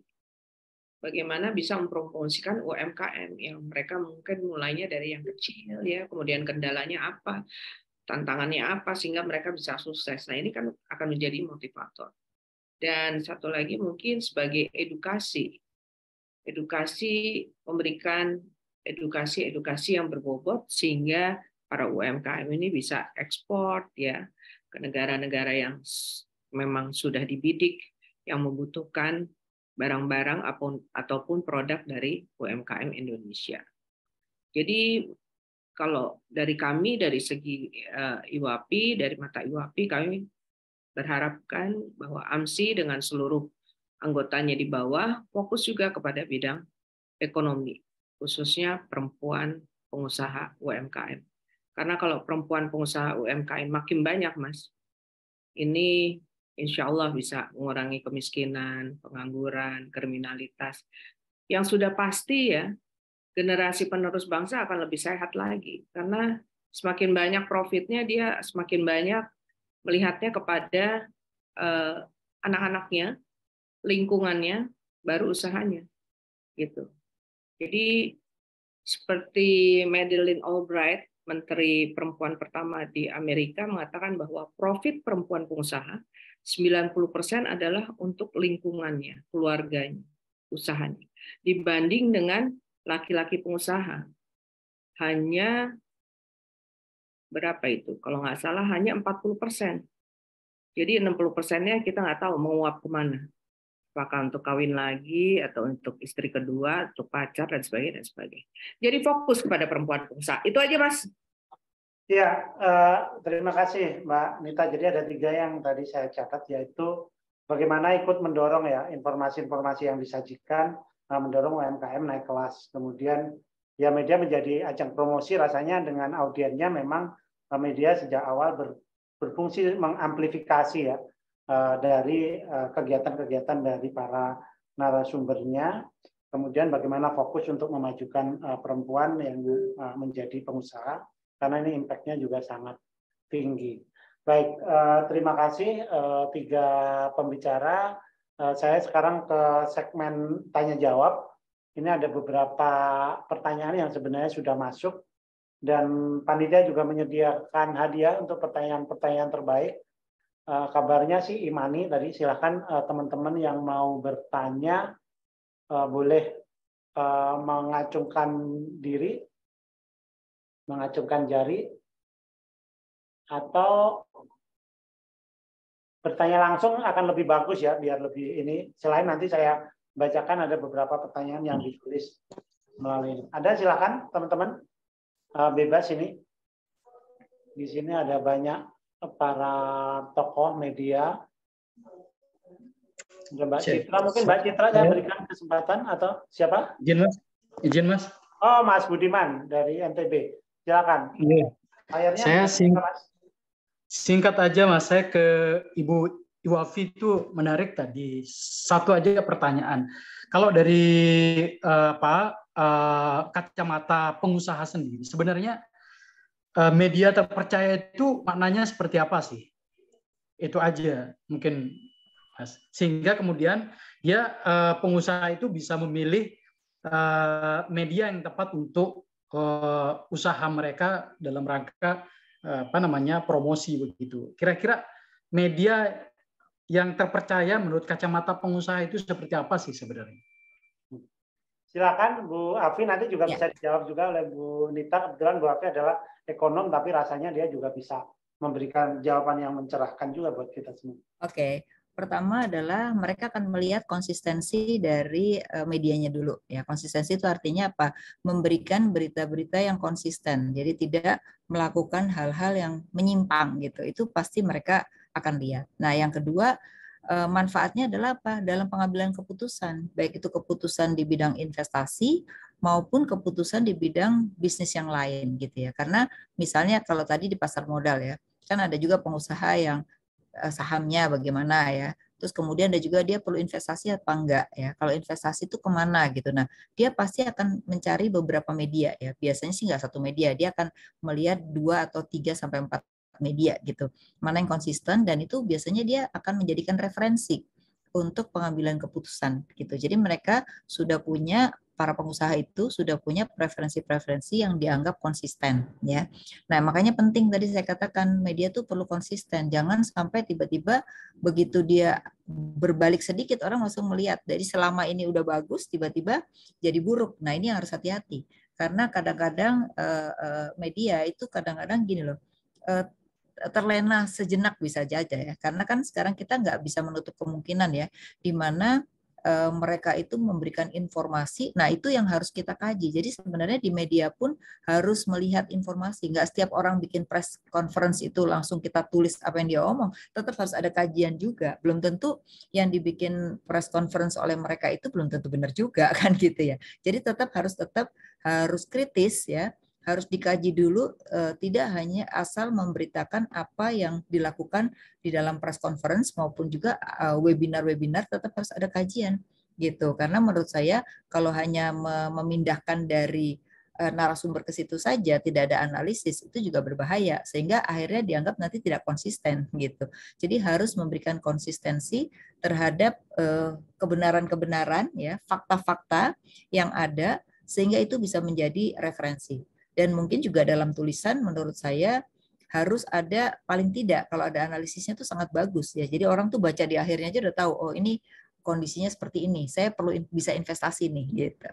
Seperti itu sih menurut saya. Jadi kuncinya adalah media informasi yang bisa menjadi referensi para pembacanya. Tadi pengusaha ya Bu ya. Dan tadi kan ditanya maknanya apa, manaknya buat pengambilan keputusan ya, tidak hanya sekedar jadi dibaca doang gitu. Dan juga bisa karena dia konsisten, jadi dengan baca itu aja dia udah tahu apa yang dia bisa lakukan. Itu sih. Ini cocok dengan tagline media di tempat saya bekerja sebenarnya. Romo nih. Navigasi bisnis terpercaya, tapi bukan. Bang Wen mau ada? Silakan. Ya, lanjut. Lanjut ya. Saya mau bacakan sebelum ke Bu Nita, Mbak Afi. Jadi ini pertanyaan dari Lia. Jadi dia bertanya ke Bu Afi, dengan perkembangannya ekonomi digital, terutama dengan penggunaan artificial intelligence dalam berbagai lini bisnis, apakah ada tendensi nanti peran media juga akan bergeser? Nah, ini dari proyeksi ekonom kayak apa nih? Oh, oke. Jadi gini, memang dengan artificial intelligence kan sekarang tuh ada juga yang TV udah mulai pakai penyiarnya nggak pakai orang kan gitu ya. Nah, artinya mungkin masih lama sih menurut saya, mungkin bisa 10-15 tahun lagi. Tapi bahwa peran media menurut saya sih masih penting. Kenapa? Karena analisis ya, kalau kita baca di artificial intelligence itu kan kita kasih judul aja, mereka kasih info-info ya. Tapi sebenarnya info itu kan belum tentu relevan dengan kondisi saat ini. Jadi menurut saya media harus ya mencermati bahwa segala sesuatu yang ditulis itu harus memang berkaitan dengan saat ini dan kalau bisa memprediksi ke depan gitu. Jadi perlu tidak hanya saat ini. Jadi kadang-kadang kayak tadi saya bilang, stunting kenapa sih nggak dibahas? Padahal ini 2045 tuh beberapa tahun lagi kan gitu. Nah, jadi orang melihatnya karena itu dianggap saat ini nggak relevan untuk dikaji. Nah, menurut saya media harus bicara tentang analisis saat ini dan ke depan gitu. Sehingga itu lebih tinggi dari artificial intelligence yang belum tentu bisa memprediksi ke depan. Itu sih. Jadi menurut saya masih perannya masih sangat tinggi, hanya memang analisisnya harus lebih tajam. Itu sih kuncinya. Ya, ini tantangan yang berat juga ini karena harus memproyeksi apa yang terjadi di 20 tahun ke depan, tetapi dilakukan saat ini. Tentu perlu keahlian yang atau kompetensi yang memadai juga. Baik, saya berikan kesempatan untuk Bu Nita untuk kemudian memperkaya tadi dari pertanyaan Mas Budiman dari Nusa Tenggara Barat tadi, Bu Nita. Ya, baik, Mas Budiman dari NTB, salam kenal. Seperti yang sudah saya sampaikan, ya media itu harus memberikan informasi yang positif, ya. Misalnya kalau untuk UMKM, peluang-peluang market di daerah, ya. Indonesia dengan populasi 270 sebenarnya market ini udah cukup nih, gitu. Apalagi kalau ditambah dengan negara ASEAN dan tentunya secara global. Nah, ini perannya media di sini untuk memberikan informasi yang benar dan tepat, dan selain itu juga media tuh harus memberitakan para pengusaha-pengusaha yang sukses sehingga bisa menjadi motivator, inspirator untuk para perempuan UMKM. Karena perempuan ini butuh panutan, gitu ya. Panutan. Kalau ada panutannya dia semangat, tapi kalau nggak ada dia nggak semangat. Nah, ini sebenarnya kuncinya untuk media. Bagaimana kalau perempuan udah ngomong, lihat deh media ini, itu pasti udah pasti yang lainnya ikut gitu loh. Jadi gampang sekali sebenarnya mempengaruhi perempuan. Nah, setelah memberikan kunci sukses untuk sebagai motivator, media bisa memberikan award di situ. Ya, jadi ada penghargaan untuk para pengusaha yang sudah bisa naik kelas. Dan saya setuju banget dengan Mbak Afi tadi, konsistensi daripada pemberitaan serta analisis yang tajam. Jadi memang media ini semua sumber. Kalau jelek Indonesianya ya media, kalau bagus ya media juga. Jadi begitu, Mas. Ya, makasih Bu Nita. Baik, ini di sesi tanya jawab yang pertama, saya buka sesi berikutnya. Tadi ada 2 penanya. Saya perlu 2 penanya lagi yang bisa di sini. Silakan mengajukan diri atau saya tunjuk nih. Di sini ada Ditya Noviardi, dia dulu jurnalis pasar modal. Masih ada di situ Mas Adit, mungkin bisa memperkaya diskusi dan mengajukan pertanyaan, silakan. Boleh, makasih Mas Heri. Mohon maaf, off cam, saya pertanyaan, makasih Mas Heri, salam kenal semua. Selamat siang Bu Afi, Bu Ketua IWAPI, Bu Nita. Nah, pertanyaan saya adalah gini Bu, seberapa pentingkah buat IWAPI dalam proses pengembangan marketnya, media itu sebagai sarana untuk mengkomunikasikan anggota IWAPI itu eksis. Itu yang pertama. Kedua, dikomparasikan dengan media sosial. Biasanya sebagian besar anggota IWAPI itu lebih familiar mana Bu, media sosial atau media arus utama. Itu sih pertanyaan kita. Yang kedua, Bu Afiliani, kalau kita lihat tren bagaimana industri media ini sekarang juga mengalami tekanan yang luar biasa, tetapi platform komunikasi juga berkembang cukup besar.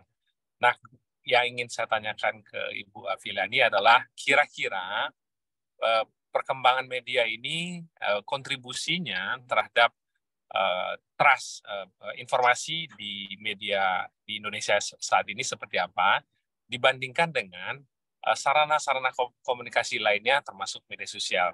Dan sekarang kan banyak perusahaan juga memiliki media yang mereka kelola tapi sesuai dengan perspektifnya perusahaan. Itu sih pertanyaan saya. Itu aja Mas Heri, terima kasih. Selamat siang. Terima kasih Mas Adit, 2 pertanyaan untuk Bu Nita dan Bu Afi, lebih ke ini ya, ke unsur bisnis ya, tetapi rasanya perlu juga insight dari Bu Nita maupun Bu Afiliani mengenai hal ini. Silakan. Ya, buat kami IWAPI sebenarnya informasi itu sangat dibutuhkan, bukan hanya dari media, tetapi dari yang lainnya juga. Contoh pada saat COVID ya 2020, kami tidak tahu harus berbuat apa, tapi saya terus komunikasi dengan para pengurus secara keseluruhan 34 provinsi kami konsolidasi dan keluarlah beberapa hasil. Setelah itu baru kami komunikasi dengan pemerintah, baru dengan pihak swasta. Nah, artinya media ini sangat dibutuhkan. Ya, ketika ada masalah, what should we do, what should tidak harus dilakukan, kan seperti itu. Jadi itu Mas, kebutuhan media itu sangat-sangat penting buat kami, dan kalau perlu memang kita harus ada kerjasama karena banyak sekali peluang di sini yang bisa kita kembangkan bersama. Contohnya tadi saya sampaikan harus memberikan informasi yang positif. Misalnya peluang atau market di daerah yang sebenarnya market kita ini bukan hanya di Indonesia tapi di luar juga, tapi di daerah aja di Indonesia aja itu udah cukup gitu. Karena kami punya IWAP marketplace ya yang masih dalam proses, itu saja sudah banyak yang mau masuk gitu. Karena mereka yakin dari kita untuk kita itu sudah banyak. Apalagi kalau ditambah dengan media yang konsisten dengan bagaimana bisa maju dalam usaha. Ya, baik peluangnya ya, baik promonya ya maupun pendanaannya. Dan kita memang lebih familiar dengan media sosial ya Mas. Tadi yang saya sampaikan, saya sendiri belum tahu AMSI nih gitu. Tapi ternyata di dalamnya ada detik.com, ada Viva, ada Kompas dan sebagainya. Nah, ini yang memang biasanya selalu kita buka setelah buka email ya. Kemudian buka WA group ya. Kemudian baru buka yang media cyber ini. Jadi ini salah satu yang harus disosialisasikan lagi untuk agar IWAP ini lebih membuka wawasannya lagi ibu-ibunya ya, tidak hanya di medsos ya dari kita untuk kita, tetapi juga membuka peluang pandangan keluar. Saya rasa itu. Ya, sebelum ke Bu Afi, terima kasih tadi beberapa kali Mbak Nita mention tentang kerjasama yang mungkin bisa dilakukan. Kebetulan di AMSI ini di seluruh provinsi, hampir di seluruh provinsi udah ada gitu, dan rasanya ini bisa di follow up oleh tim AMSI di sini. Kira-kira apa yang kita bisa sinergikan dengan teman-teman AMSI di daerah maupun AMSI di Jakarta ya, anggota-anggotanya. Ini ada Papua, ada Kalimantan Tengah, tadi ada Lombok, kemudian ada dari Medan juga ada. Jadi cukup lengkap rasanya. IWAP juga ada di daerah-daerah itu ya, Mbak Nita ya? Iya, dari 34. Ya. Sebentar lagi mau yang Papua kan? Iya, kita ada di berapa provinsi ya Mas Adi sekarang? Iya. Salah, Mas Adi. Ya, Mas Heri, AMSI ada di 26 provinsi, Mbak Anita. Iya. Jadi saya pasti nanti akan follow up yang jadi ajakan Mbak Anita dan teman-teman di IWAPI. Dan sebenarnya kita juga banyak juga pemimpin atau pemilik media yang perempuan, Mbak. Jadi mereka juga mestinya bagian dari komunitas di IWAPI. Boleh Mas, kita lanjutkan nanti setelah ini. Mas Adi masih ada toh nomor telepon saya? Masih Mbak, saya menyimpan. Oke, gayung bersambut Pak Heri. Gayung bersambut. Pucuk dicinta ulang tiba. Ya, amin. Baik, Mbak Afi, saya persilakan. Oke. Jadi memang bedanya gini, kalau yang di setiap perusahaan itu punya media, saya rasa dia lebih banyak menginfokan apa kegiatan dari perusahaan. Jadi saya rasa ini satu hal yang biasa dalam apalagi kalau perusahaan itu udah go public, cenderung memang mereka harus punya hal semacam ini ya. Tapi tidak mengurangi posisi daripada media itu sendiri. Makanya tugas media tadi Mas Heri mengatakan tantangannya makin berat. Benar, makin berat. Kenapa? Karena orang tidak butuh hanya sekedar memindahkan omongan orang ke media, tapi harus ada analisisnya gitu. Jadi kalaupun memang ada press release atau apa ya, menuliskan yang sama, tetapi di bawahnya harus ada analisisnya. Saya rasa itu jadi penting, karena yang dibutuhkan orang itu bukannya sekedar membaca berita, tapi dari berita itu apa sih yang bisa disarikan gitu ya. Jadi contoh kalau saya lihat tuh kan OJK bikin ya, selalu habis berita ada Q&A ya kan, tanya jawab. Nah saya rasa itu juga bisa dilakukan. Nanti mencari narasumber-narasumber yang biasanya setiap media tuh punya narasumber tetap misalnya siapa gitu. Nah, itu penting karena orang itu pada akhirnya membaca itu bukan hanya membaca informasinya, tapi informasi itu manfaat buat saya itu apa gitu. Baik itu pengambilan keputusan maupun terhadap keputusan pribadi maupun keputusan perusahaan, kan beda-beda gitu ya. Nah itu, jadi saya rasa gak usah khawatir bahwa peran media itu masih tetap ada, hanya memang tantangannya lebih berat karena kebutuhan masyarakat itu makin lama makin berubah. Bukan hanya sekedar informasi, tapi juga perlu analisis-analisis yang akhirnya manfaat langsung yang diharapkan. Itu sih. Iya, terima kasih. Jadi memang apa yang disampaikan Mbak Afi maupun Bu Nita tadi sangat relevan gitu, dan mungkin bisa menjadi acuan untuk kita dalam menyusun beberapa trusted indikator media ini ya. Baik, saya coba ke pertanyaan berikutnya. Kita punya waktu masih sekitar 15 menit lagi. Pertanyaan untuk Pak Fir saya bacakan dari Pak Bambang. Apakah market mover itu bisa membeli media sehingga isi berita sesuai pesanan yang dapat menyesatkan investor, dan antisipasi apa sebagai investor yang dilakukan? Ini menarik sekali Pak Fir. Pak Fir, silakan. Pak Fir masih bersama kami ya? Teman-teman. Ya, oke. Baik, itu pertanyaan bagus. Kalau mau beli perusahaan media ataupun bahkan buat baru pun bisa. Bahkan tidak ada masalah dari sisi keuangan bagi seorang market mover untuk membuat itu. Tapi buat apa? Ya. Buat apa? Karena bagi market mover, menggerakkan saham itu nggak perlu berita. Ya, market mover itu bukan kayak ada orang, oke, saya baru beli saham 200 miliar, terus masuk berita.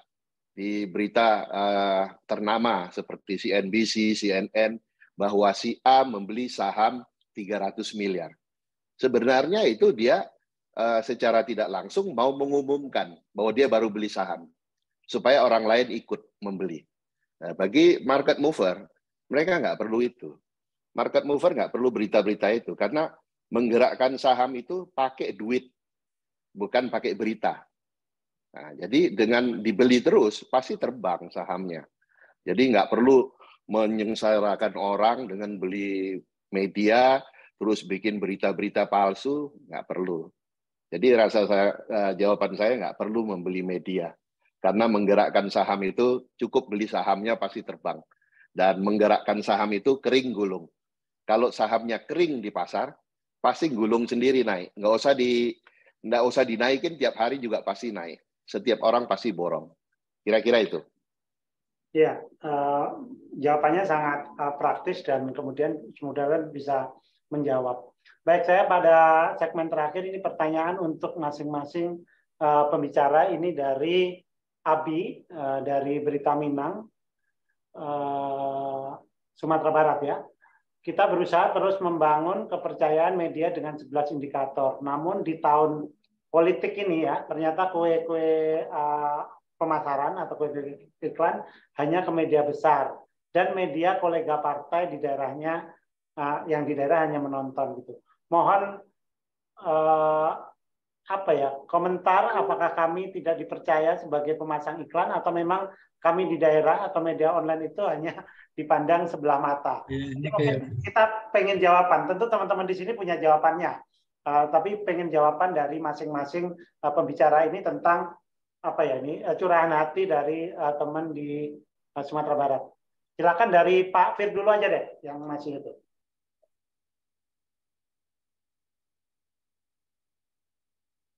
Pak Fir? Ya, maksudnya? Ini lebih ini sih Pak Fir, lebih pada apakah mungkin bagi media-media di daerah ini untuk mencuri perhatian dari para audiens besar yang kemudian mereka membawa cuan juga buat mereka di daerah, kira-kira seperti itu. Ya, mereka harus lebih aktif ya, karena kita sudah shifting ke era digital. Shifting ke era digital ini ya mereka harus mencuri perhatian publik ya, dengan lebih aktif lagi.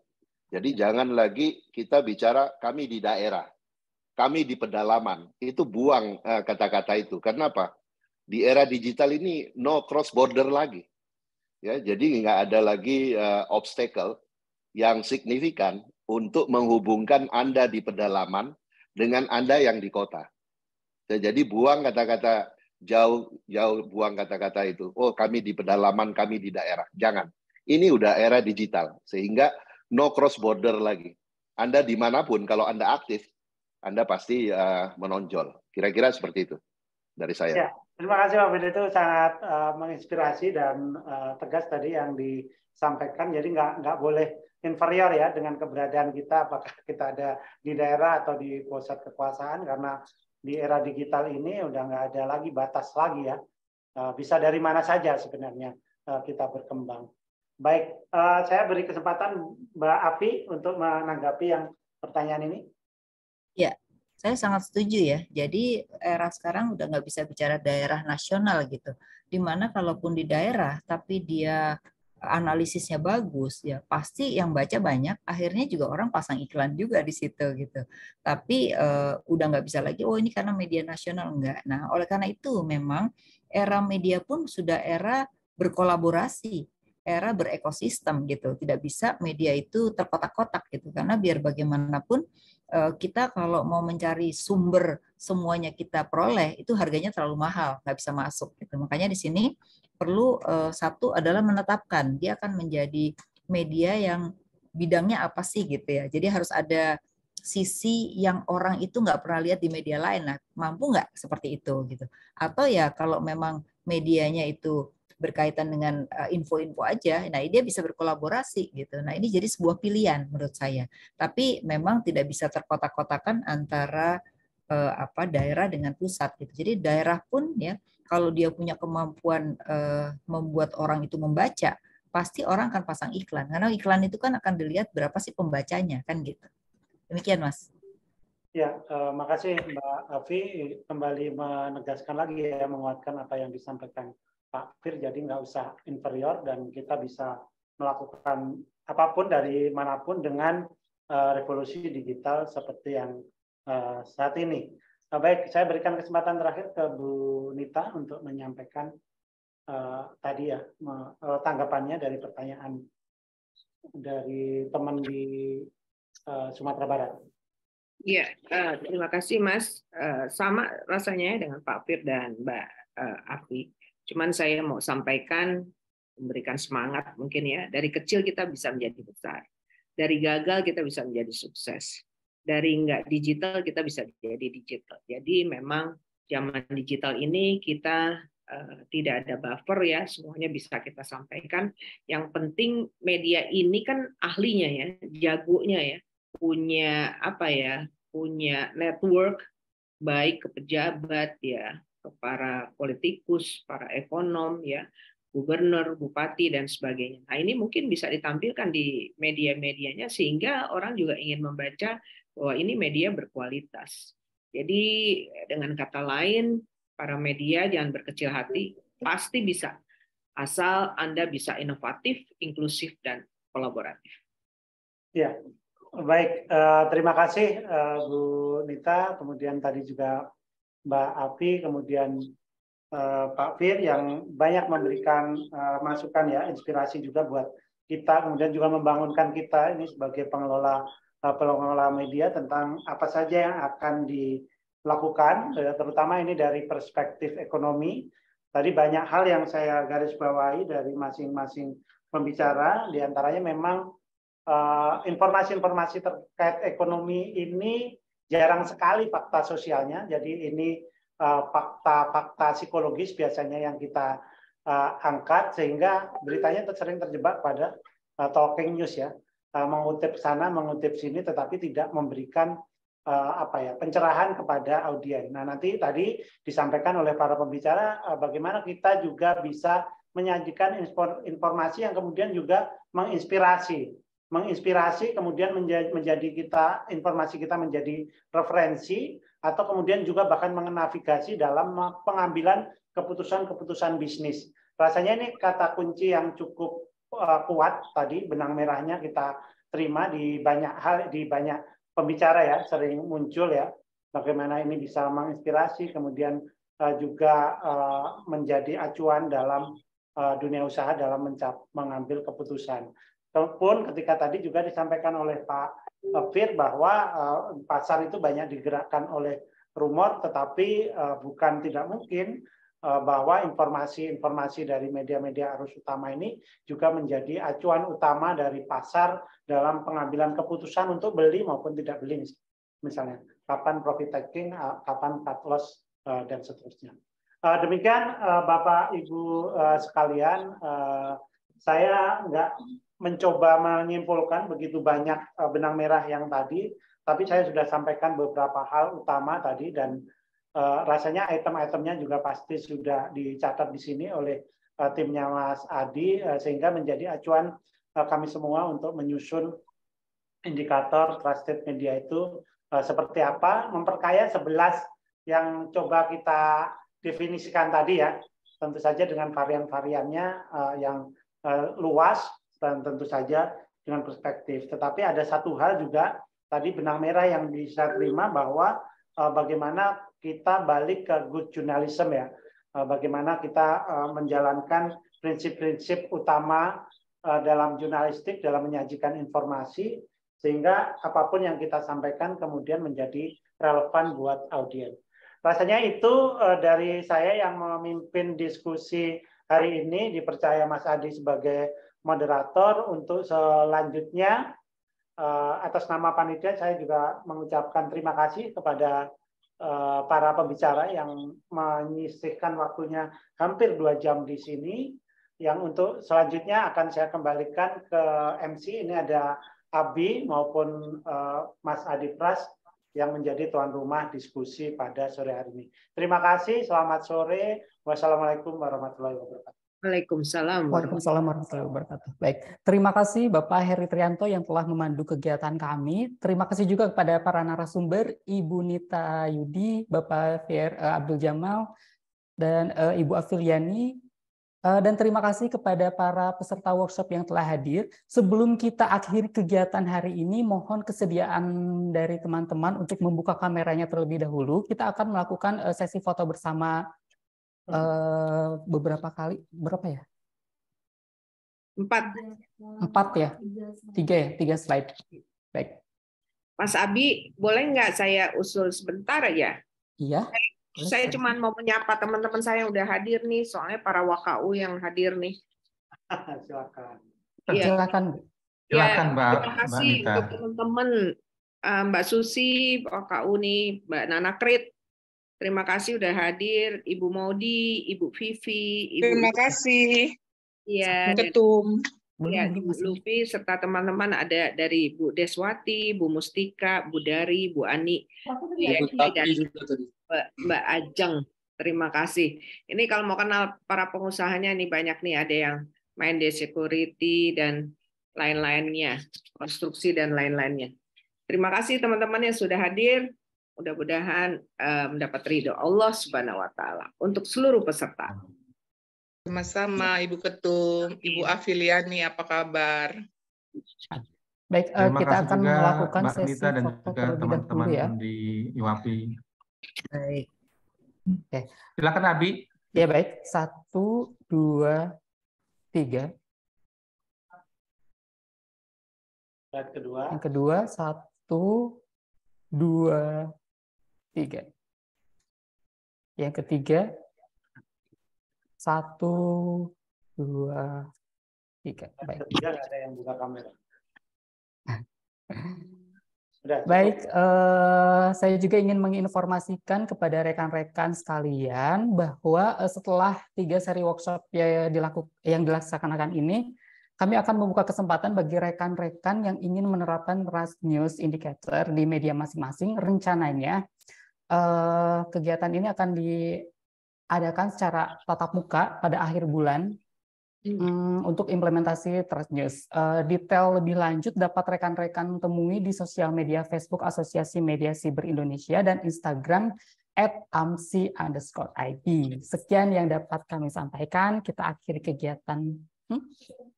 Oke, untuk 3 pemenang terbaik, kenapa? Untuk 3 pemenang terbaik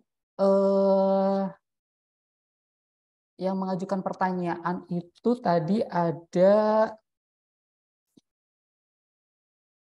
tuh. Dari NTB. Bagus pertanyaan. Ya, Pak Budiman. WTP Bambang, Lia Valid News, dan Aditya Noviadi. Ini silakan menghubungi saya untuk klaim hadiah di 0813 1089 0980. Oke. Sekian yang dapat saya sampaikan. Kita akhir kegiatan Transnews Indikator seri ketiga sampai di sini. Saya Abi dari Asosiasi Media Cyber Indonesia. Sampai bertemu di lain kesempatan. Terima kasih. Terima kasih. Mas Heri, Mas Adi, dan semuanya. Ya. Terima kasih. Yo, izin live ya. Ya, terima kasih Bu. Sama-sama. Terima kasih Mbak Afi, Terima kasih, Mbak Anita, sampai jumpa. Kak Wen, Ya. Mas Heri, Mbak Nana Krip. Terima kasih semua.